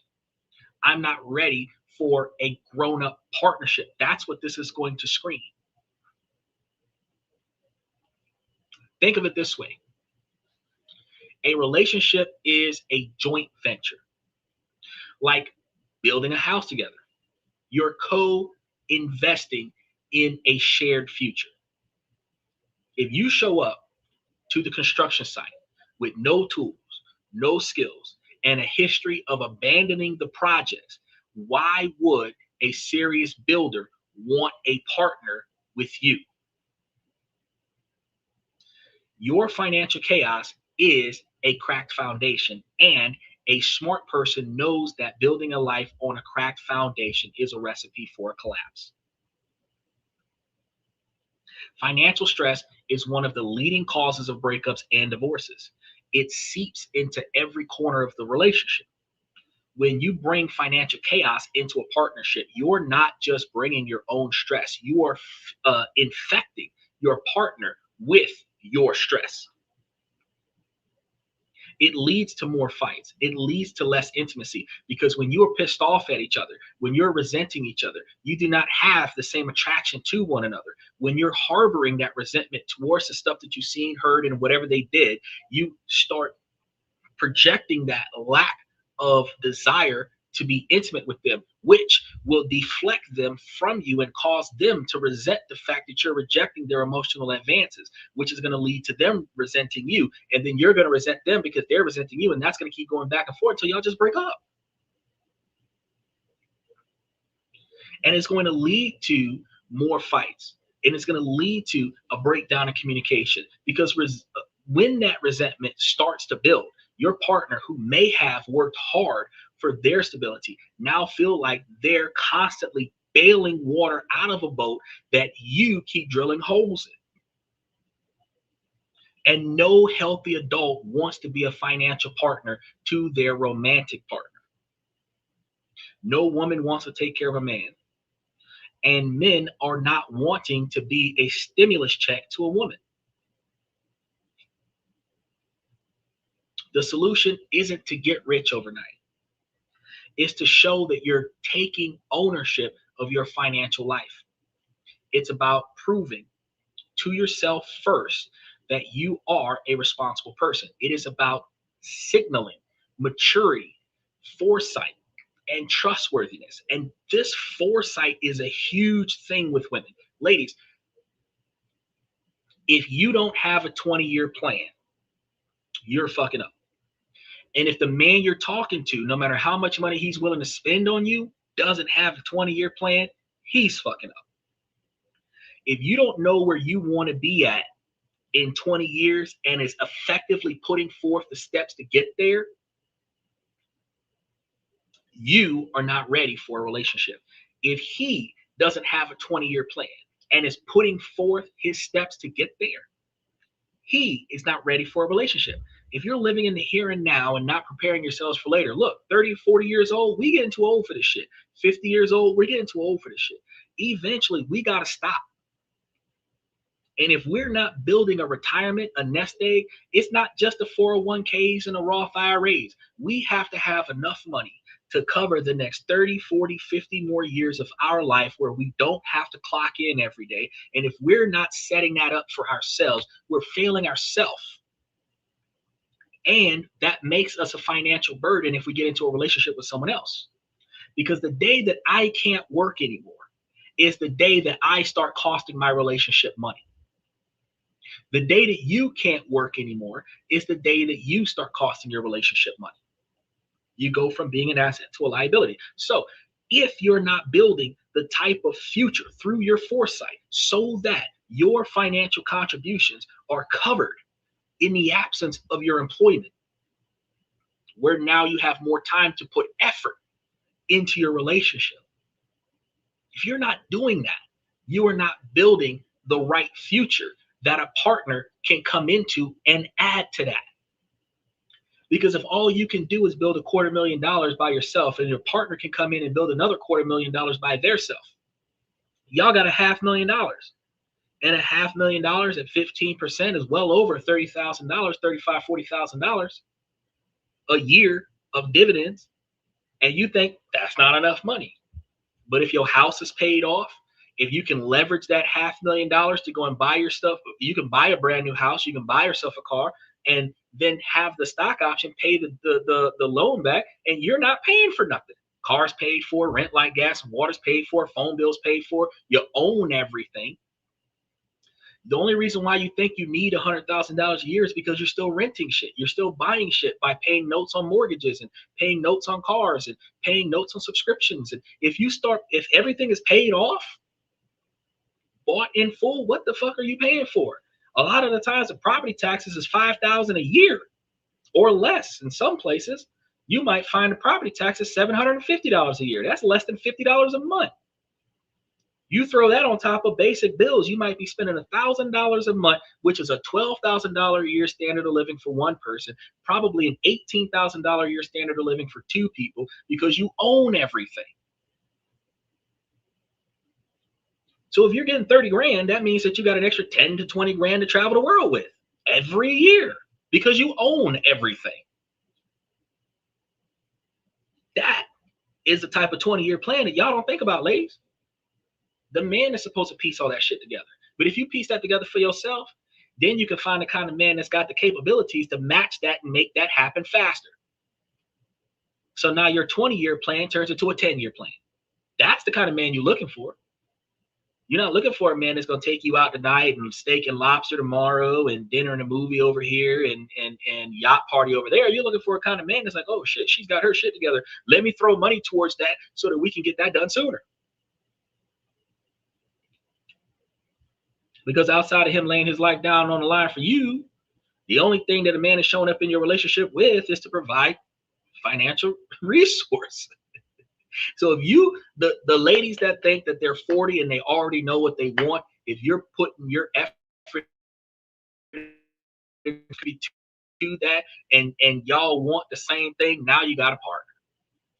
Because you're already doing it. That's what self-sufficiency is. You're already doing it for yourself, and he's going to step in and do it with you. I'm trying to tell you. So this is what you guys have to actually do. You first have to create a budget. And this is a non-negotiable. You can't control your money if you don't know where it's going. If you got to, use an app, use a spreadsheet, whatever. But just track your income and every single expense for at least a month. A lot of y'all got the app downloaded onto your phone, direct your bank account, your credit cards, everything to that effect. You should turn the notifications on. If you turn the notifications off on everything else, you need to keep the notifications for YouTube on so that you can know when I come onto the show. And then you need to have the notifications from your bank so that you know when a transaction is made. And at the end of the day, you should be able to keep track of everything that you put your money towards. The goal isn't judgment for yourself. It is awareness. Then the second thing you want to do is you want to use that data to create a get unbroke plan. This is for broke folks, people who are living from paycheck to paycheck, people who can't take 2 weeks off unpaid leave with no vacation time and still be able to pay their bills on time. This is for y'all. You want to list your debts from the smallest, cheapest ones to the largest, and you want to attack the smallest ones first because that's the easiest ones while making the minimum payments on the rest of them. This is going to be a debt snowball method. The reason why this is going to work, because it's going to give you a quick psychological win that is going to build the momentum and motivation to keep doing that over and over and over again. The point is to have a plan, any kind of plan, and to be actively working towards it. Every dollar app, yeah, every dollar app. You've got it. Most of our banks have online banking, so we can see our primary bank accounts. We should be able to do a multitude of things with this knowledge. Foremost, your direct deposits go into a bank account that you don't spend money out of. Then you proactively wire transfer your money to another account that you take money out of.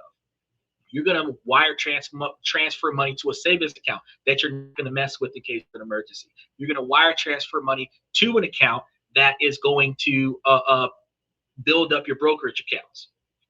health savings funds, high interest savings accounts, stocks, bonds, Bitcoin, all that other stuff. But when it comes down to discretionary spending, there's a completely different checking account for your discretionary spending. Why is that? Because if you got to dispute a charge, your rent is not impacted by your direct deposit for your rent. Any automatic bill pay should be in a separate bank account than your online spending. Matter of fact, if you do it right, you should have a secured credit card that has a limit on it that can't be pulled from anywhere else, and that's what you use to make transactions online. You want to have stops, checks, and balances. Your paycheck should not be able to be funneled into an instant gratification purchase on TikTok. There should be a method where you've got to go through 10 or 15 steps to actually make that transaction happen, which turns it from an impulse buy to a decisive decision. And part of the way, those 10 or 15 steps, you will have to start really thinking, do I really need this?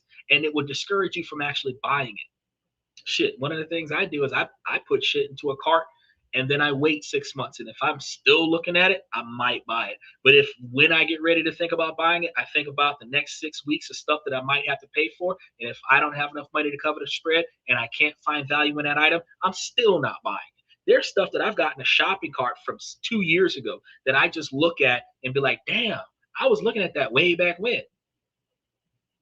There are websites where I look at stuff and I don't even want to put it in the cart. I send myself a link to the item. I have a whole thread 5 years back of stuff that I thought about buying in the moment. And if I make the money to get it, I'll scroll back through, click the link, and if the item is still available, I'll buy it. But if I can find something more important than that item, I'm not buying it. But everybody, men and women alike, have impulse control that they can work on. You need it now to feel good about yourself, but you don't need it now, because if you're not going to use it every day, every week, every month, you don't really need it. A lot of times we get stuff for status, to show off to other people. We plan on getting it and everybody's going to drool over it, and we're going to feel good about ourselves because of the external validation from the item that we got. And then you recognize, how often do you leave the house with that and people don't even know you got it? So you still wasted your money on it because the goal was external validation from this. And you didn't need that. You could have saved you some money. But even if you do something like just $20 a week, the amount is less important than the habit. If you do these things to start emergency funds, the little cushion of money that you put aside is the first steps to breaking that habit of living paycheck to paycheck and that constant cycle of anxiety that comes with not having enough money in between paychecks. Take, for example, just this past week, I had the next 4 months mapped out. I put my car in the shop on Wednesday, and now I have to pay $2,000. And that's not even my primary car. My primary car has a $2,500 repair for the transmission. That's the secondary car that costs $2,000. You don't expect these things. But because I don't have anything that I have to do this month or even next month, because I actually prepared, part of my 4-month plan was to make sure that the next 3 months were paid for in advance so that I can make a large purchase in 3 months. I actually have $5,000 to put on the $2,000 purchase, so I can just charge it in the moment because it actually is a necessity. I can't move the secondary car if I don't fix it. So I got to fix the secondary car. But if I was living from paycheck to paycheck, I wouldn't have the money. I wouldn't have the capabilities. It would be a, oh, damn, it's broke, and I'm just going to leave it sit in the yard because I can't afford to do anything with it. Right? And I don't pay insurance on the vehicles that I don't drive. So I let the registration expire on my birthday. I didn't renew the registration, left the plates on the car because I don't have to turn it in because it's not registered anymore. And I just took it off the insurance. So I don't have to pay for it. But a lot of people don't do that. A lot of people pay insurance for a car that don't move because they don't want to take the plates back to the DMV and pay the $50 to get it back when they do got the money to pay for it, because they feel like that $50 is a loss of $50. But the $100-something a month that you're paying on the car insurance, you're throwing away money for a car that don't drive. And God forbid you're leasing that motherfucker. God forbid that you got to pay car notes on it. God forbid that you're in a 7-year contract, the bitch broke and it's outside of the warranty, and you have to pay notes on the car. I would spend that extra money for a full platinum package, bumper to bumper warranty, so that anything happens to this car, it's getting fixed for free. Everything down to the damn tires and the brakes. I'm paying extra so that I ain't got to fix shit. But when you guys start doing this, something else happens, because you end up feeling more in control. Your self-esteem is going to grow. You don't have to sit here and beg the mechanic to lower the price on the car. You don't give a fuck. How much does it cost? I'll come get it. The confidence is incredibly attractive. And when other people see you having the capabilities to make an informed decision and not flinch at the price, other people will gravitate towards that for 2 reasons. 1, they're going to admire it. And 2, they're going to want to know how the fuck you were able to do that. But now you can talk about money, not from a place of shame, but from a place of, here's where I am now. Here is my plan for the future.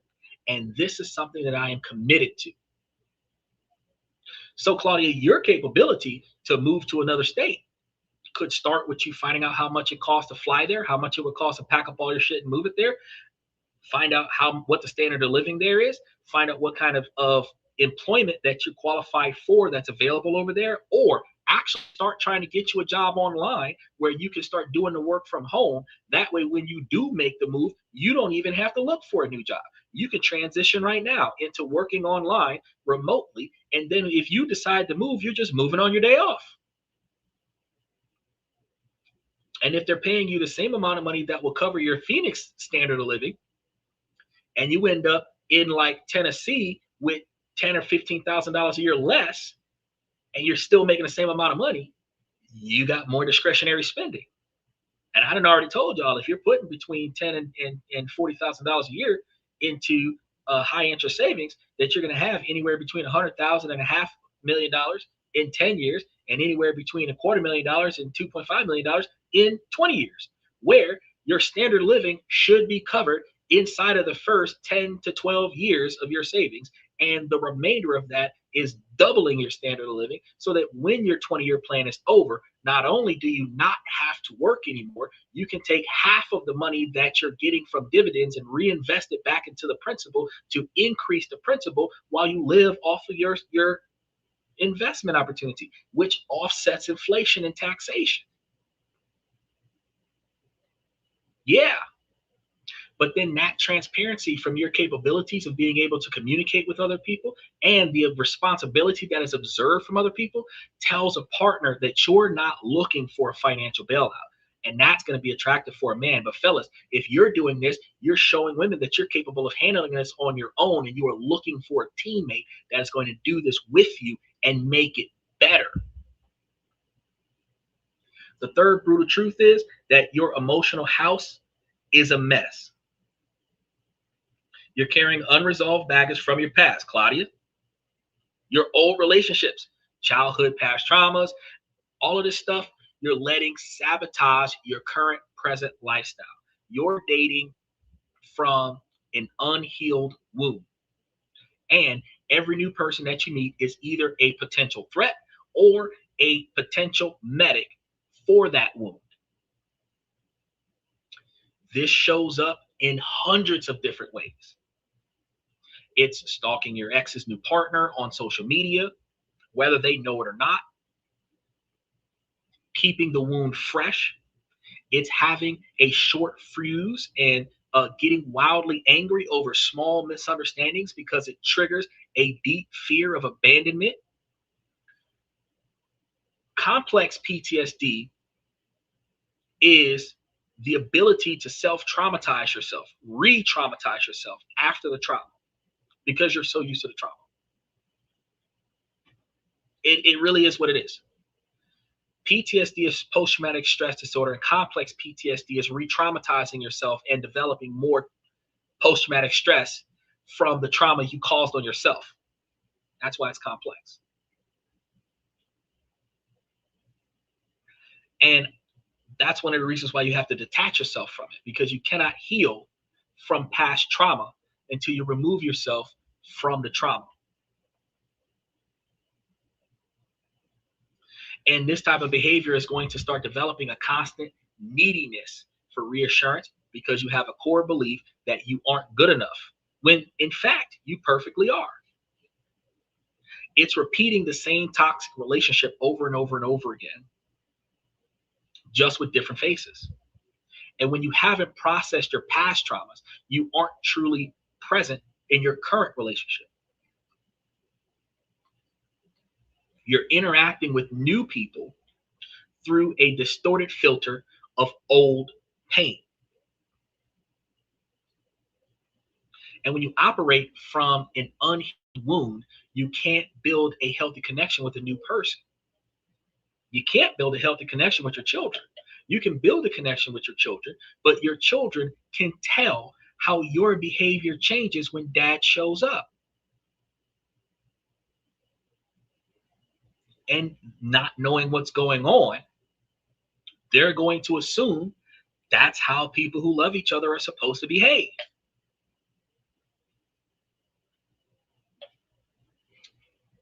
Then your children are going to find partners who treat them the same way.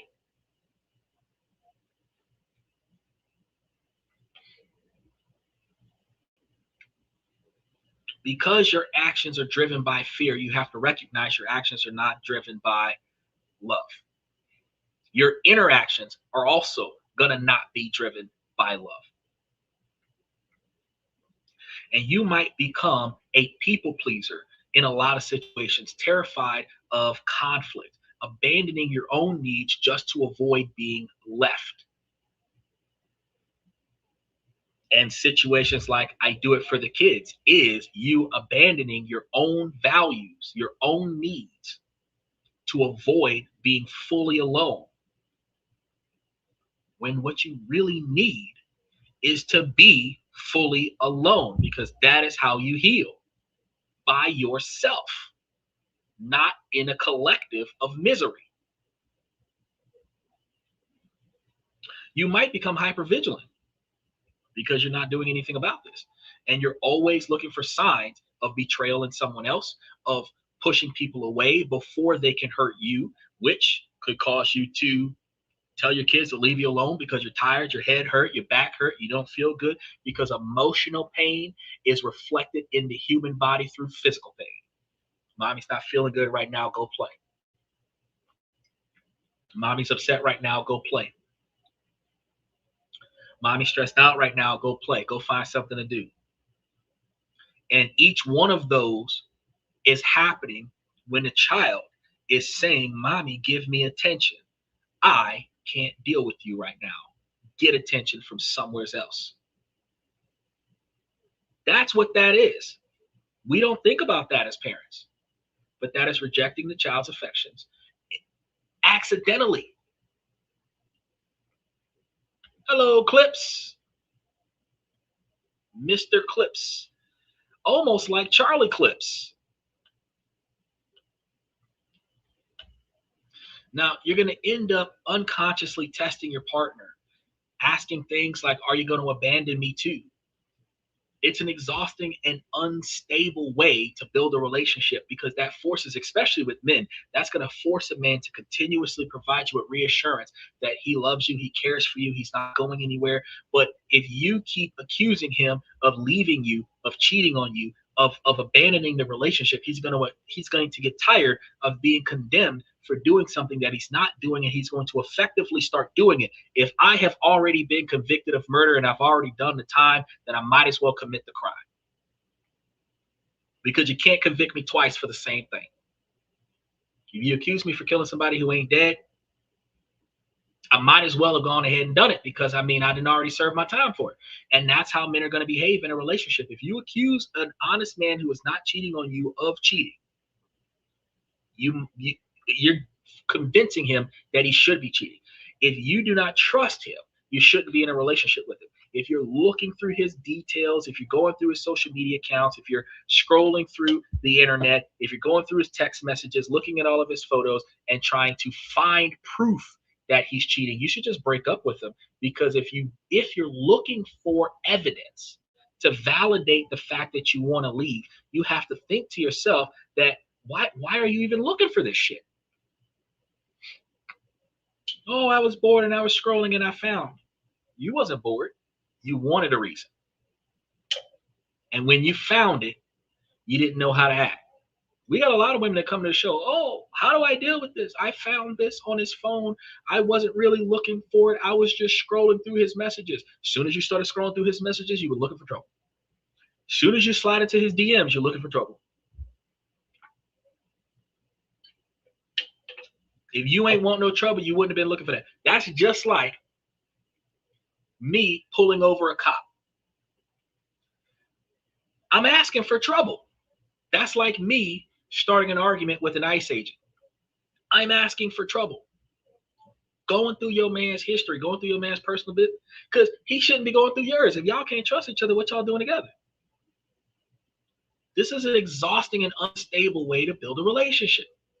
A healthy partner is not a therapist. While they should be very supportive, it is not their job to heal your childhood traumas or fix your damage that your ex caused you. Putting that responsibility on the other person is an unfair burden that will lead to burnout in the relationship and resentment. They'll feel like they're constantly walking on eggshells around your emotional minefield. And when you have certain things going on in your life that are dominating your life, and it's a conflictual thing, the kind of thing that if you got into a conversation with the average person, you'd be talking about the same thing every day, every week, every month.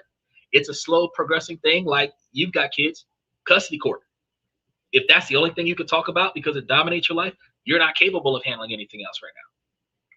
Because your partner's not going to want to know the progress of your case. Most of the people around the world don't give a shit about the OJ trial. But that's all the news could talk about until he was acquitted. Now imagine how annoyed you were during that whole trial. That trial was on.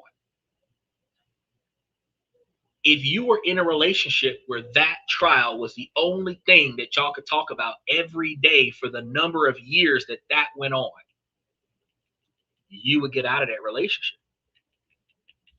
And this is a true fact. Eventually, because of that burnout and resentment, the other person will leave, not because they don't care about you, but because the emotional labor that you're putting them through is far too great for them to handle. And this just reinforces your original wound. You're going to say, see, everyone leaves me. No. The solution is that you're going to turn inward and do the work of healing for yourself. And this isn't about blame. It is about self-empowerment. First and most powerfully, you have to seek some professional help. Come talk to me. I do a lot better than a lot of professionals because I'm not going to prescribe you a drug. I'm going to provide you with a solution. There is zero shame in going to a therapist. There's zero shame in asking someone who's willing to provide you with constructive criticism and advice to aid you in improvement. It is one of the greatest acts of self-love there is. A therapist can give you tools to understand your triggers, process your past in a safe place where they're not going to judge you or resent you. You'll be able to develop a healthier way to cope with the way things are going in your life. And if therapy isn't an option right now, become a student of your own psychology. Journaling is an incredible tool for this. Okay? Ask yourself those hard questions that the therapist is going to charge you $300 an hour for. What are my biggest triggers? What fears keep coming up? How have my past relationships shaped my views of love? Being brutally honest with yourself is the first step towards changing. Third, consciously reframing your past, because you know that you're starting to heal when you can look back on the past relationship with balance, not contempt. You're no longer consumed by the anger or the grief. You can see the good and the bad. Identify the lessons where you're learning the things that you did wrong, the things that you should not have done, but you also look at the things that you should have done, the things that you did right, that you should do more of. A lot of times it's not just what you did that fucked up the relationship, it's what you failed to do. Because it takes two people, at least, sometimes three or four, to ruin a relationship. But accountability is on all sides. Doesn't matter if it was cheating, it doesn't matter if it was financial infidelity, everyone had a part to play. To be in a relationship where one person steps outside of the relationship was missing something. And nobody put in the effort to find out what it was missing. It was found outside of the relationship. Paying attention to what was missing in the relationship when the relationship started to go south. Paying attention to what's missing in the relationship before the cheating occurred, that allows you to fix yourself for future relationships, to minimize, if not eliminate, that character flaw of your relationship. If you've been in 5 relationships where you were cheated on, you can't say that all men are garbage. You have to ask yourself, what are you not doing that's got all these people cheating on you? Because you have to ask yourself, what is the common factor in each one of my failed relationships? You, not the other person. What did you do wrong? What you didn't do enough of? What you did too much of? And make those changes. You don't always have to generally wish the other person well, but you have to be able to recognize that their life and their existence from a distance should not impact you at all. You have to stop seeing your past as a life sentence and start seeing it as a curriculum. When you begin to heal, you show up to dating as a whole person. Your self-worth comes from within, not from someone else. You can be vulnerable without being fragile and without dwelling on the past. You stop looking for a medic and you start looking for a partner who is also doing their own work on themselves, someone that you can grow with. You're not looking for the finished product. You're looking for the potential that is coupled with the ambition. And ladies, y'all need to hear this one more time. You are looking for the potential, right? With the ambition to go with it, not the finished product. Because the finished product can't benefit from you. But you can benefit from building with the potential and ambition of a finished product that you would be satisfied with. The fourth brutal truth is that you don't really know who you are. You lack a strong sense of self, which means that you have weak boundaries, weak negotiable expectations, and you have no clear values. This is the truth.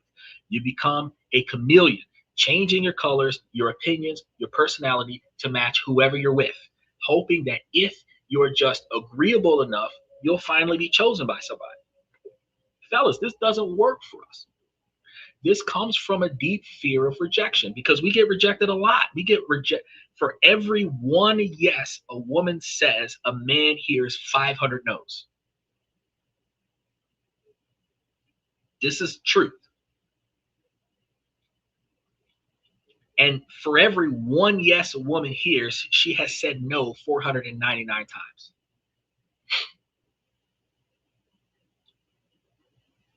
out of the 500 times the man has asked a question,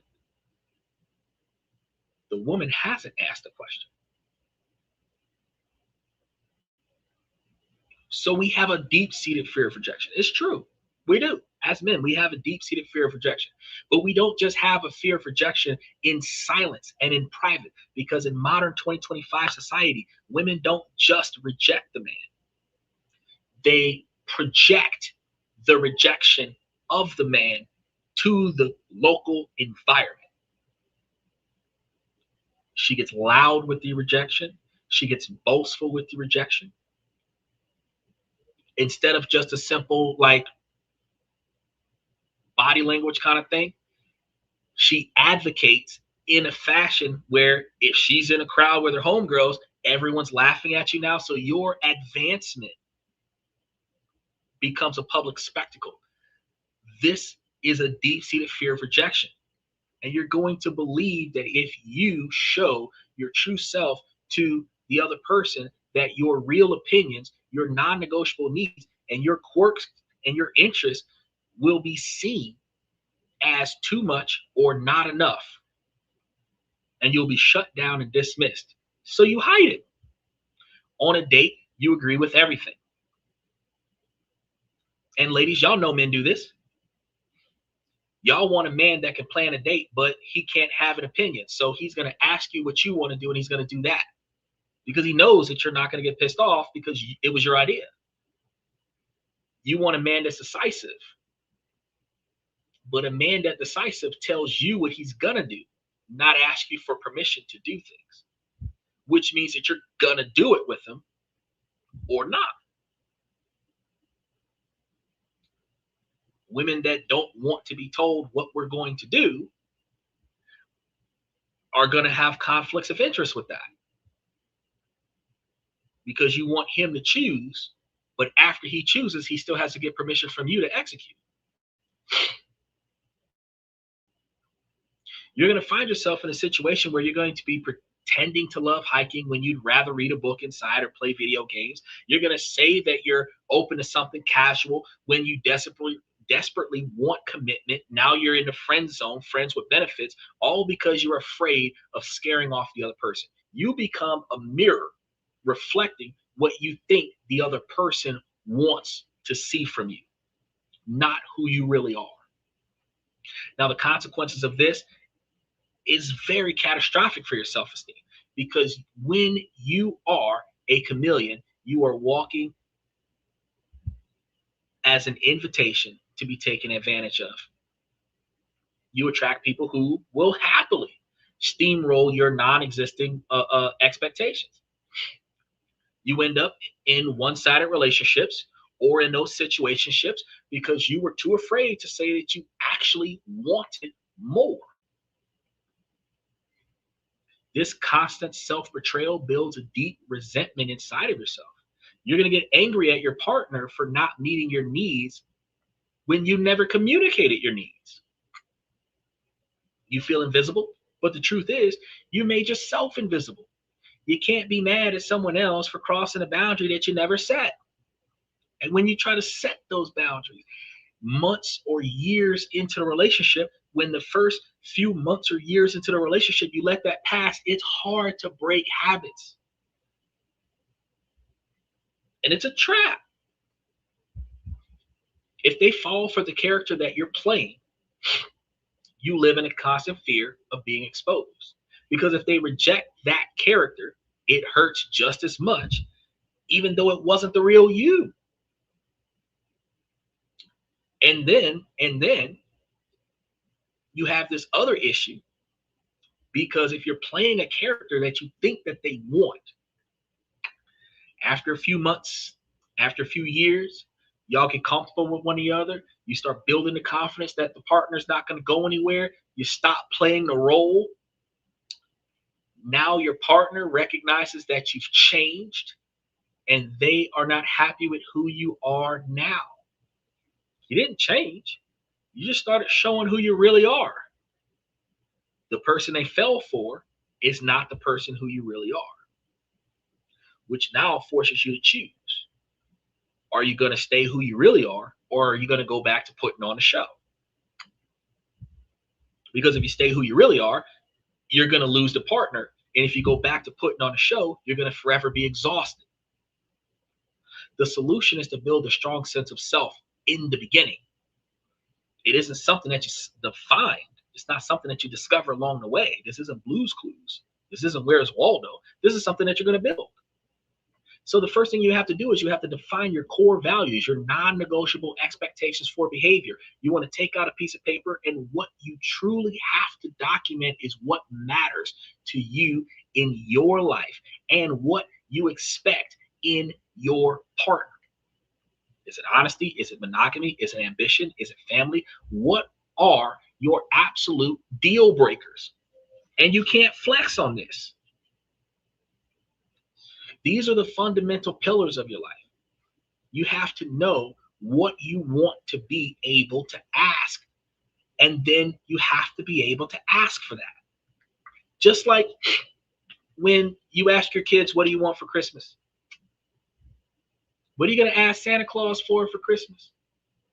In order for them to make a Christmas list, they have to know what they want. You go to your boss for a raise. You have to know how much of a raise you want. You can't just say, hey, boss, give me a raise.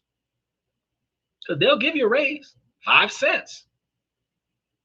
You ask for a raise, shit's gone with taxation.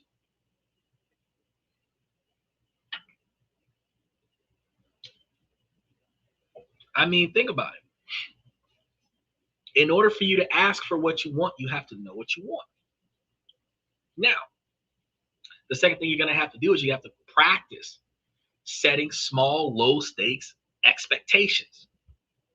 First thing you're going to do is you're going to have to establish the ability to say no and build that muscle. You're going to have to train that muscle. Start small. A friend asks to hang out and you're exhausted. You know, I'd love to, but I'm totally drained tonight. Can we do it next week? Even if they apply pressure, come on, I haven't seen you in a while. Look, bro, I'm not going anywhere today. I'm going to take a nap, and if I get up later and I feel better, I'll give you a call. But otherwise, I'm making plans with you next week. You have to stick to it. Each time you honor your own needs, you send a message to your brain that I matter and I need to recognize that my values are valid. My needs are valid. Third and most important thing, you have to be authentic from the start. Plus, if you're the kind of man that wants to be a father, you can't be dating a chick that's like, oh, I don't want kids. Not because there's a problem with that, ladies. It's because if the man wants to be a father and you're 35 and you don't want kids at 41, you don't have any eggs on reserve, so you can't be the mother of his child, which puts him in a compromising position because when you're 41, he still wants kids and you can't have them anymore. And now he has to choose between abandoning his lifelong expectation to be a father or getting another woman pregnant and damaging his relationship with you. Instead, you have to understand that, hey, look, you don't have to want to be a mother right now, but if you don't put some eggs on ice, we're going to have a problem. Because we can do the surrogate thing. There's technology out here, but we have to negotiate how can you have what you want out of this relationship and how can I have what I want out of this relationship? What if the woman just doesn't want motherhood? You have to recognize that if you're striving for a family dynamic where there is going to be some motherhood involved, even if it's shared responsibilities, and she doesn't want that responsibility, that's not the person to date. But you can't bring that information 6 months into a relationship. You have to state your intentions clearly. You got to kind of be kind of respectful for it. And if you want a serious relationship, that should probably be in bold at the top of your social media profile. It's okay to say that you want a serious relationship, a truthfully long-term relationship. You might have to put it in detail that your serious relationship is a marriage-driven relationship. You need to let them know that you're looking for long-term permanent commitment, that you are not interested in hookups. You're not interested in flings. You're not interested in situationships. You're not interested in friends with benefits. If the person that you're communicating with is not expecting a long-term relationship or a permanent interaction with someone, that is not your interest. You got to be serious about that. Because a person who is scared off by your honesty is simply not the person that you need.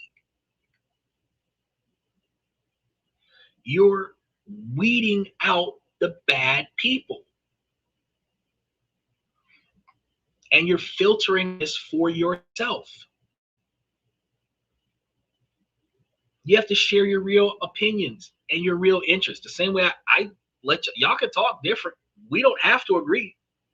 Notice, people will have a negative opinion, and I'll leave their opinion up here on the comment section. It's the people who are inappropriate that I block. I love people who disagree with me because you have to make it make sense to me why you disagree with facts. The right person won't just tolerate your true self. They will be drawn to it. So when you have a strong core, you operate from security. Rejection doesn't shatter you because your self-worth isn't up for debate. You become a rock not because you turned off your emotions. And just because you express your emotions, you don't become a leaf in the wind. You will be able to attract other rocks who want to build a fortress of a relationship with you. Now, the final brutal truth is that you're treating dating like a performance. This is something that y'all got to understand. You're so scared of being seen as flawed or boring that you constantly are on. You're putting on a show designed to impress other people. Fellas, we got to stop wasting our time trying to impress these women. If the lady does not want you for your lazy ass Xbox playing ass in your boxers since yesterday ass, still got your socks on from work with your shoes across the room, kind of, she ain't okay with you, bro. She not going to be okay with you. Because one day you going to end up doing that. If that's who you really are, one day you're going to end up doing that. And when she catch you, you're going to have to, I wasn't feeling good, and try to put the show back on.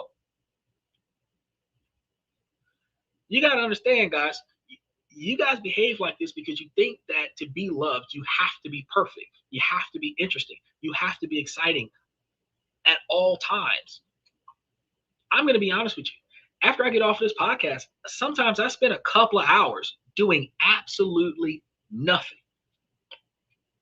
What relationship would I be in if I have to put on a show for my partner and I just spent 3 hours on this podcast and I'm going to spend 2 hours decanting from the podcast? That's 5 hours that my partner is sitting here like, shit, he's about to go live. I ain't going to be able to fuck with him for another 5 hours. You got to know what you're getting yourself into. But by putting on these performances, this is going to create performance anxiety in dating, which performance anxiety impacts intimacy.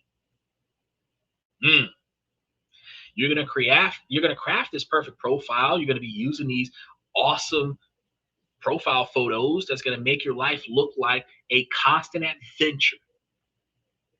You're going to rehearse witty stories before a date.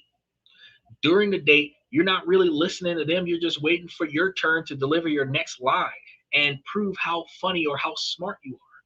You're going to shop for partner-based stuff on a superficial checklist. And you're going to care more about how the relationship looks than how it actually feels for you. But this performer mindset is the enemy of true intimacy. And for one, it's exhausting. You can't keep up a performance 24/7. If this was not who I really am, I wouldn't be able to do this for 3 straight hours without going to the bathroom. The pressure to be perfect creates a constant anxiety, and you can never truly relax because you're afraid that they'll see the real you and they'll leave. If I'm not on the real me 24/7, I'm failing myself. If I could turn off the camera and be this exact same way, there's no stress here. The only anxiety I got is whether or not the internet kicks off. They turn the tower back off again. I'll start it up from the cell phone, because who I am is who I really am. More importantly, this type of behavior is going to prevent any real connection with somebody, because intimacy isn't built on perfection. Actually, men find imperfection in women highly attractive. So when women put on the fake hair, fake nails, fake eyelashes, pounds of makeup, hiding all of their imperfections, they're hiding the things about them that make them unique. All of the women start looking the same because they bought the same hair from the same hairstylist. The only difference between one woman and another is their height and their shape. But everybody looks the same. Your uniqueness makes you stand out, and men continue to encourage women to go natural. Save you some money and go natural. Because while women like to put on a pound of makeup right before their cycle starts, because they break out when their cycle starts, you know what a man sees when a woman breaks out? Is that next week she's going to get pregnant. And that's a primal instinct, which also means that this week there's more intimacy. Primal instinct. Think about it. Think about it. You push your man away when you are the most fertile, because instinctively he's more attracted to you during the beginning of your cycle when you don't feel like being bothered. Ask yourself, why is that?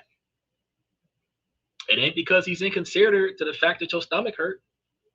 That is primal instinct. So you have to realize that intimacy is going to be built on the imperfections that you have, but it's also going to be built on vulnerability, because vulnerability builds bonds. It builds healthy bonds, covalent bonds, double bonds.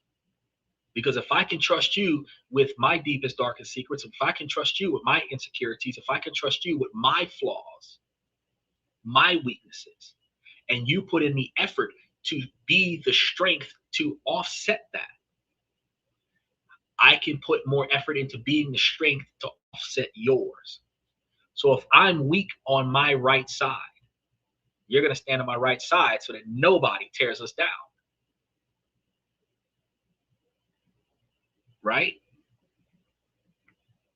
The whole mentality from the old school that it's phasing out is us against the world. Us against the world cannot happen if we're fighting against each other. You understand?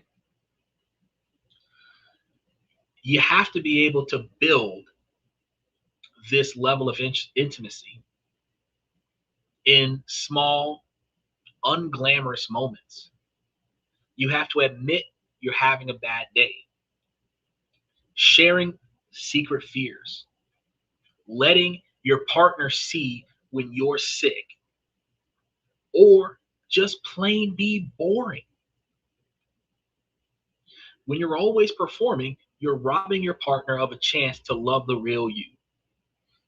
They might actually find it awesome that they don't have to hunt you down, because you are going to be on the couch playing the game. So what they're going to do now is they're going to go to the couch to look for you, to come and lay in your lap while you play the game. Come and give you a hug while you play the game, without stopping you from being able to play the game, because they want you to know that they care about you. They're thinking about you, and they came over here to express that affection with you while you're playing a game. Now, you show respect for their ability to knock out that game, your partner is going to find a stopping point on that game, and they're going to come back and show that same affection to you. But if you go over there and you try to make them turn that game off and choose between you and winning the Super Bowl, they're gonna win that Super Bowl. You know, if you want to make them choose between you and that Black Ops mission, they're gonna finish that Black Ops mission. You're gonna make them choose between you and finding out what the ending is to the new GTA 6. Now, they're gonna find out every ending to the new GTA 6.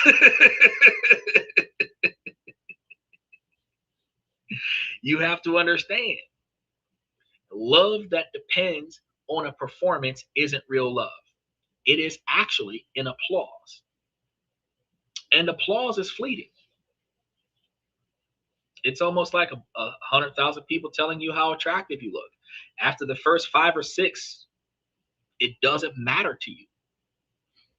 The solution is to have the courage to be authentic and embrace the beauty of the boring parts of the relationship. We don't always have to talk.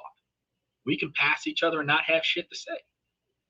There's going to be times in our life where the most enthusiastic conversation we have is how delicious the total cereal tastes. You have to shift your goals from always trying to be impressive to just being known. She knows what I want. I don't have to tell her anything. But the reason why she knows what I want is because I already told her. And she listened. And she acted on that. And since I'm predictable, my wants don't change. So when I want it again, she knows that I want it again because what I want is no longer here. So she's going to make sure it's here on a regular basis so that I always have it. The first thing you have to do is that you have to embrace your own weirdness. Because I got to tell you something. 41-year-old man on a podcast for 3 hours. Some women are going to be like, oh, that's weird. But we all have something weird going on with us. The things that you think that are your unlovable flaws are often the very things that will make you the right person for someone else. And they'll fall for you for those exact same quirky things. Your quirky humor, your obsession with documentaries, the way you snort when you laugh, these are the textures that make you unique. And the right person will cherish these things. I've actually noticed that a level of OCD has developed in me over the years. And that I have found when I come from the grocery store that I am better than a stock boy at Walmart. All of the groceries are organized.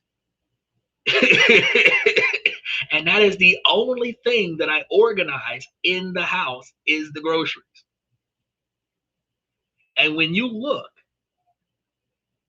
the groceries look like a convenience store. Meats are on certain shelves, vegetables are on certain shelves, certain things are in certain drawers, snacks are in certain shelves. And you're like, holy shit, you can open a door and take inventory, just stand back and count the rows. And that's the only thing I'm organized with. It's crazy. The second thing that you guys have to do is you have to practice vulnerability in small dosages. And this doesn't mean trauma dumping on the first date because that's going to make them leave. It's saying I'm actually a little nervous right now because you do feel a little bit of anxiety on the first encounter. Or I had a really rough day at work today. Just let them know that you might have a little bit of extra stress on your plate. So your tone of voice might not be as calm as it would have been because you kind of haven't detached from those emotions yet. But that tone of voice is not because of them. You don't have to tell them your whole bad day at work. You might have to let them, man, a little bit tense right now because I had a rough day at work. I'm going to take a couple deep breaths, grab me a shot. I'll be okay, But these small acts of honesty are bids for connection because eventually you'll be able to tell them how days at work were. But if you had a rough day at work and you're still emotionally attached to it, your first day could spend like an hour talking about how much your job sucked. She's not going to be attracted to that. But being honest about what you're doing and how you're feeling, these are going to be invitations for your partner to move closer, and how they respond to how you feel tells you everything you need to know about them. Because every time a man talks about something and a woman shames it or devalues it, it discourages him from telling her anything else. So while a man won't leave you in a relationship, every time you mocked what he thought, every time you took shots at how he felt, he took that as, I shouldn't talk about these things with my girl. Then, even if he marries you after that, you find yourself in a relationship where you believe that your husband or your boyfriend is keeping a bunch of secrets. He's not keeping secrets from you. You showed him early on in the relationship that you are not the person to tell about this stuff. Because if he tells it to you, you're either going to make him feel bad about it or it's going to lead into an argument. So to keep the peace between the two of you, because he wants you, but he can't tell you what he's doing and he can't tell you what he's thinking about, because you are not going to respond appropriately to what he tells you. So he ain't going to tell you. He'll tell his homeboy, he'll tell his mama and them. He might tell your family, but he won't tell you because you are not going to respond appropriately to it. So every time a man opens up, ladies, y'all have to create an environment, and y'all have to be the ones to create this. No judgment, no resentment, no retaliation. A fella's got to do it too, but ladies, y'all are going to be the ones that are going to ask a question and get pissed off at the answer. And then you're going to attack the person that gave the answer. Tell me I'm wrong. But this is what happens. And as a result, and then here's another thing. This is another problem that get men caught up on a regular basis, because ladies, not only will you ask the question and get pissed off at the answer, if he refuses to answer the question because he does not want the conflict, you'll get pissed off because he didn't answer. So he's in a lose-lose situation. He's either going to answer the question and deal with the fallout, or refuse to answer the question and yet again deal with a fallout. You have to put your boyfriend and your husband in a situation where there is no resentment, no judgment, no retaliation. I guarantee you, he will be an open book to you because he ain't got nothing to worry about. Oh, I could tell my girl anything. She'll get mad about nothing. But then guess what else you do with that? You put him in a moral and ethical position, because that man will not want to be involved in a situation that he can't go home and talk to his girl about. Now you ain't got to worry about him popping up at a strip club. It's like, man, I couldn't tell my girl about this. I'm not going. I can't. Oh, your girl, you'll be in a situation where, oh yeah, go to the bachelor party. As soon as they have the bachelorettes, go the bachelor party and the strippers and the VIP room and all of them, nah, that's all right. I'm going home. You're going to be wondering why your man came home early. He's not going to tell you why he came home early, but he came home early because that was the best thing for him and his relationship with you. And instead of you wondering why he came home early, you proud that he didn't misbehave and stay out there late. You don't have to know what the hell happened that caused him to come back early, but he came back early. That's what you need to pay attention to. You understand? Then if he feel comfortable with telling you what the hell happened, you ain't mad about who touched him, where, and what they did, but his response to that was he got up and left. Be real about it. Now, the third thing you're going to have to do is you're going to have to redefine what successful relationships look like, because a lot of us grew up in toxic relationships and we don't know what a successful relationship looks like. So this isn't an endless highlight reel of all the best parts of a relationship. A real lasting partnership is going to be built on a foundation of comfortable, boring consistency. It's making dinner on a Tuesday night, running errands on a Saturday, sitting together in a comfortable silence. True partnership is knowing someone loves you not because you're entertaining, but because they just love being with you. They love being around you. They love existing in your atmosphere. You don't go places with your partner because they make you. You go places with your partner because you don't want to go without them. Big difference. If my partner asks me if I want to go, no, I don't want to go, but I'm getting up because you asked me to. Why is that? because you value me so much. You want me to enjoy this with you. So I'm going to go. I'm going to go. Now, how does that work on the other foot? I asked you to go do some shit that you're not down for. You're going to go. Why? Because I want to share this with you the same way you wanted to share that with me. That's called mutual respect. Men go to operas that they don't like because that's what the woman likes, and women go to mud rallies and stuff that they don't like because that's what guys like. Men will join a book club because that's what his woman likes, and a woman will go to WWE and watch the wrestlers slam each other with tables, ladders, and chairs because that's what he likes. She'll go with him to the NASCAR rally and watch the cars go around in circles for no reason in a hot sun all afternoon, and he will go to a recital because that's what she likes. Mutual respect. When you find someone that you can be beautifully boring with, you have found something real. So you guys have to understand that those are the 5 brutal truths that you're looking for.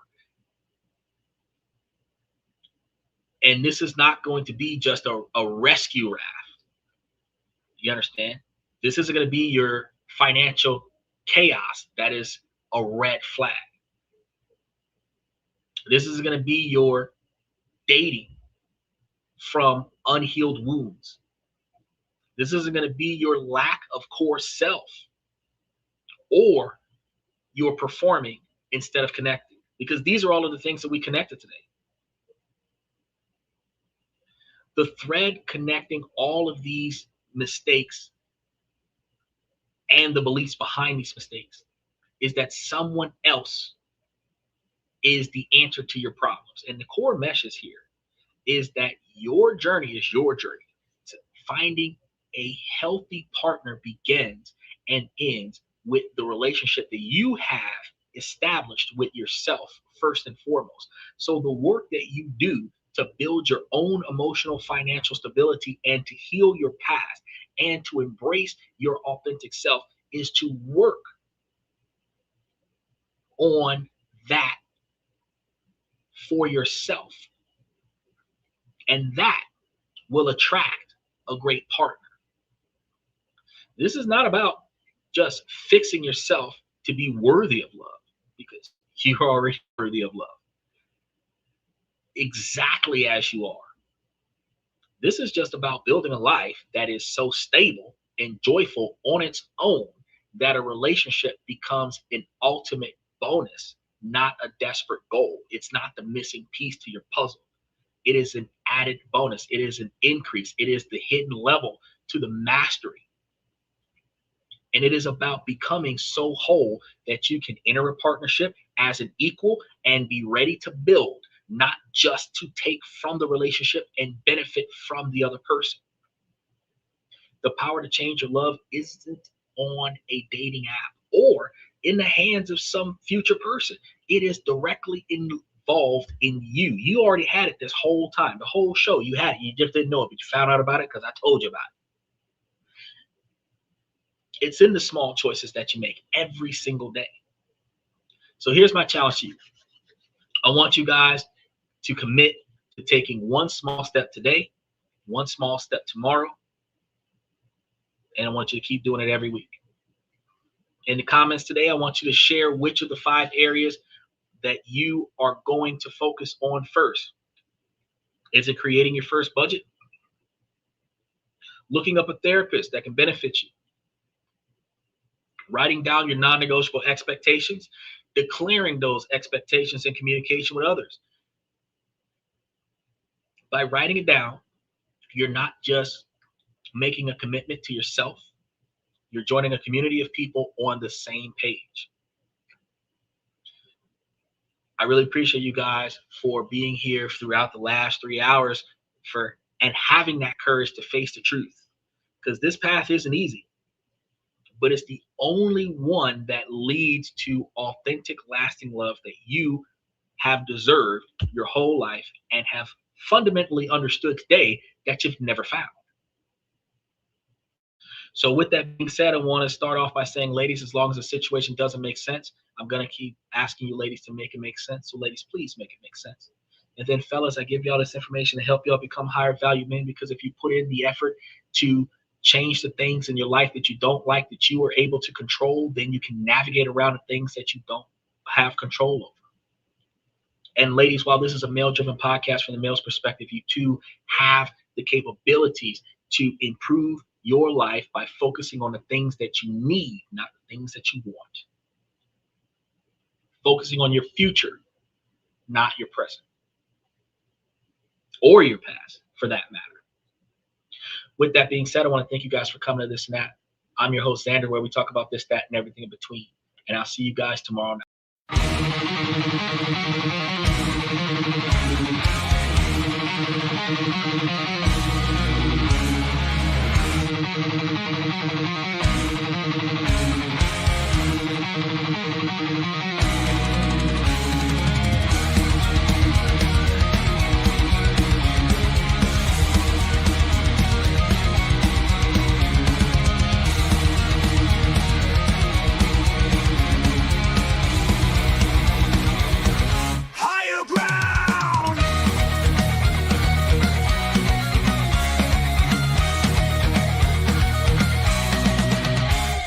Chase validation, now I validate myself. Building inner strength, putting doubt upon the shelf.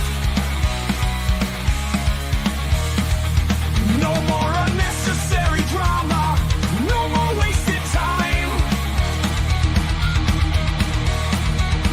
Climbing higher, constantly making my own climb.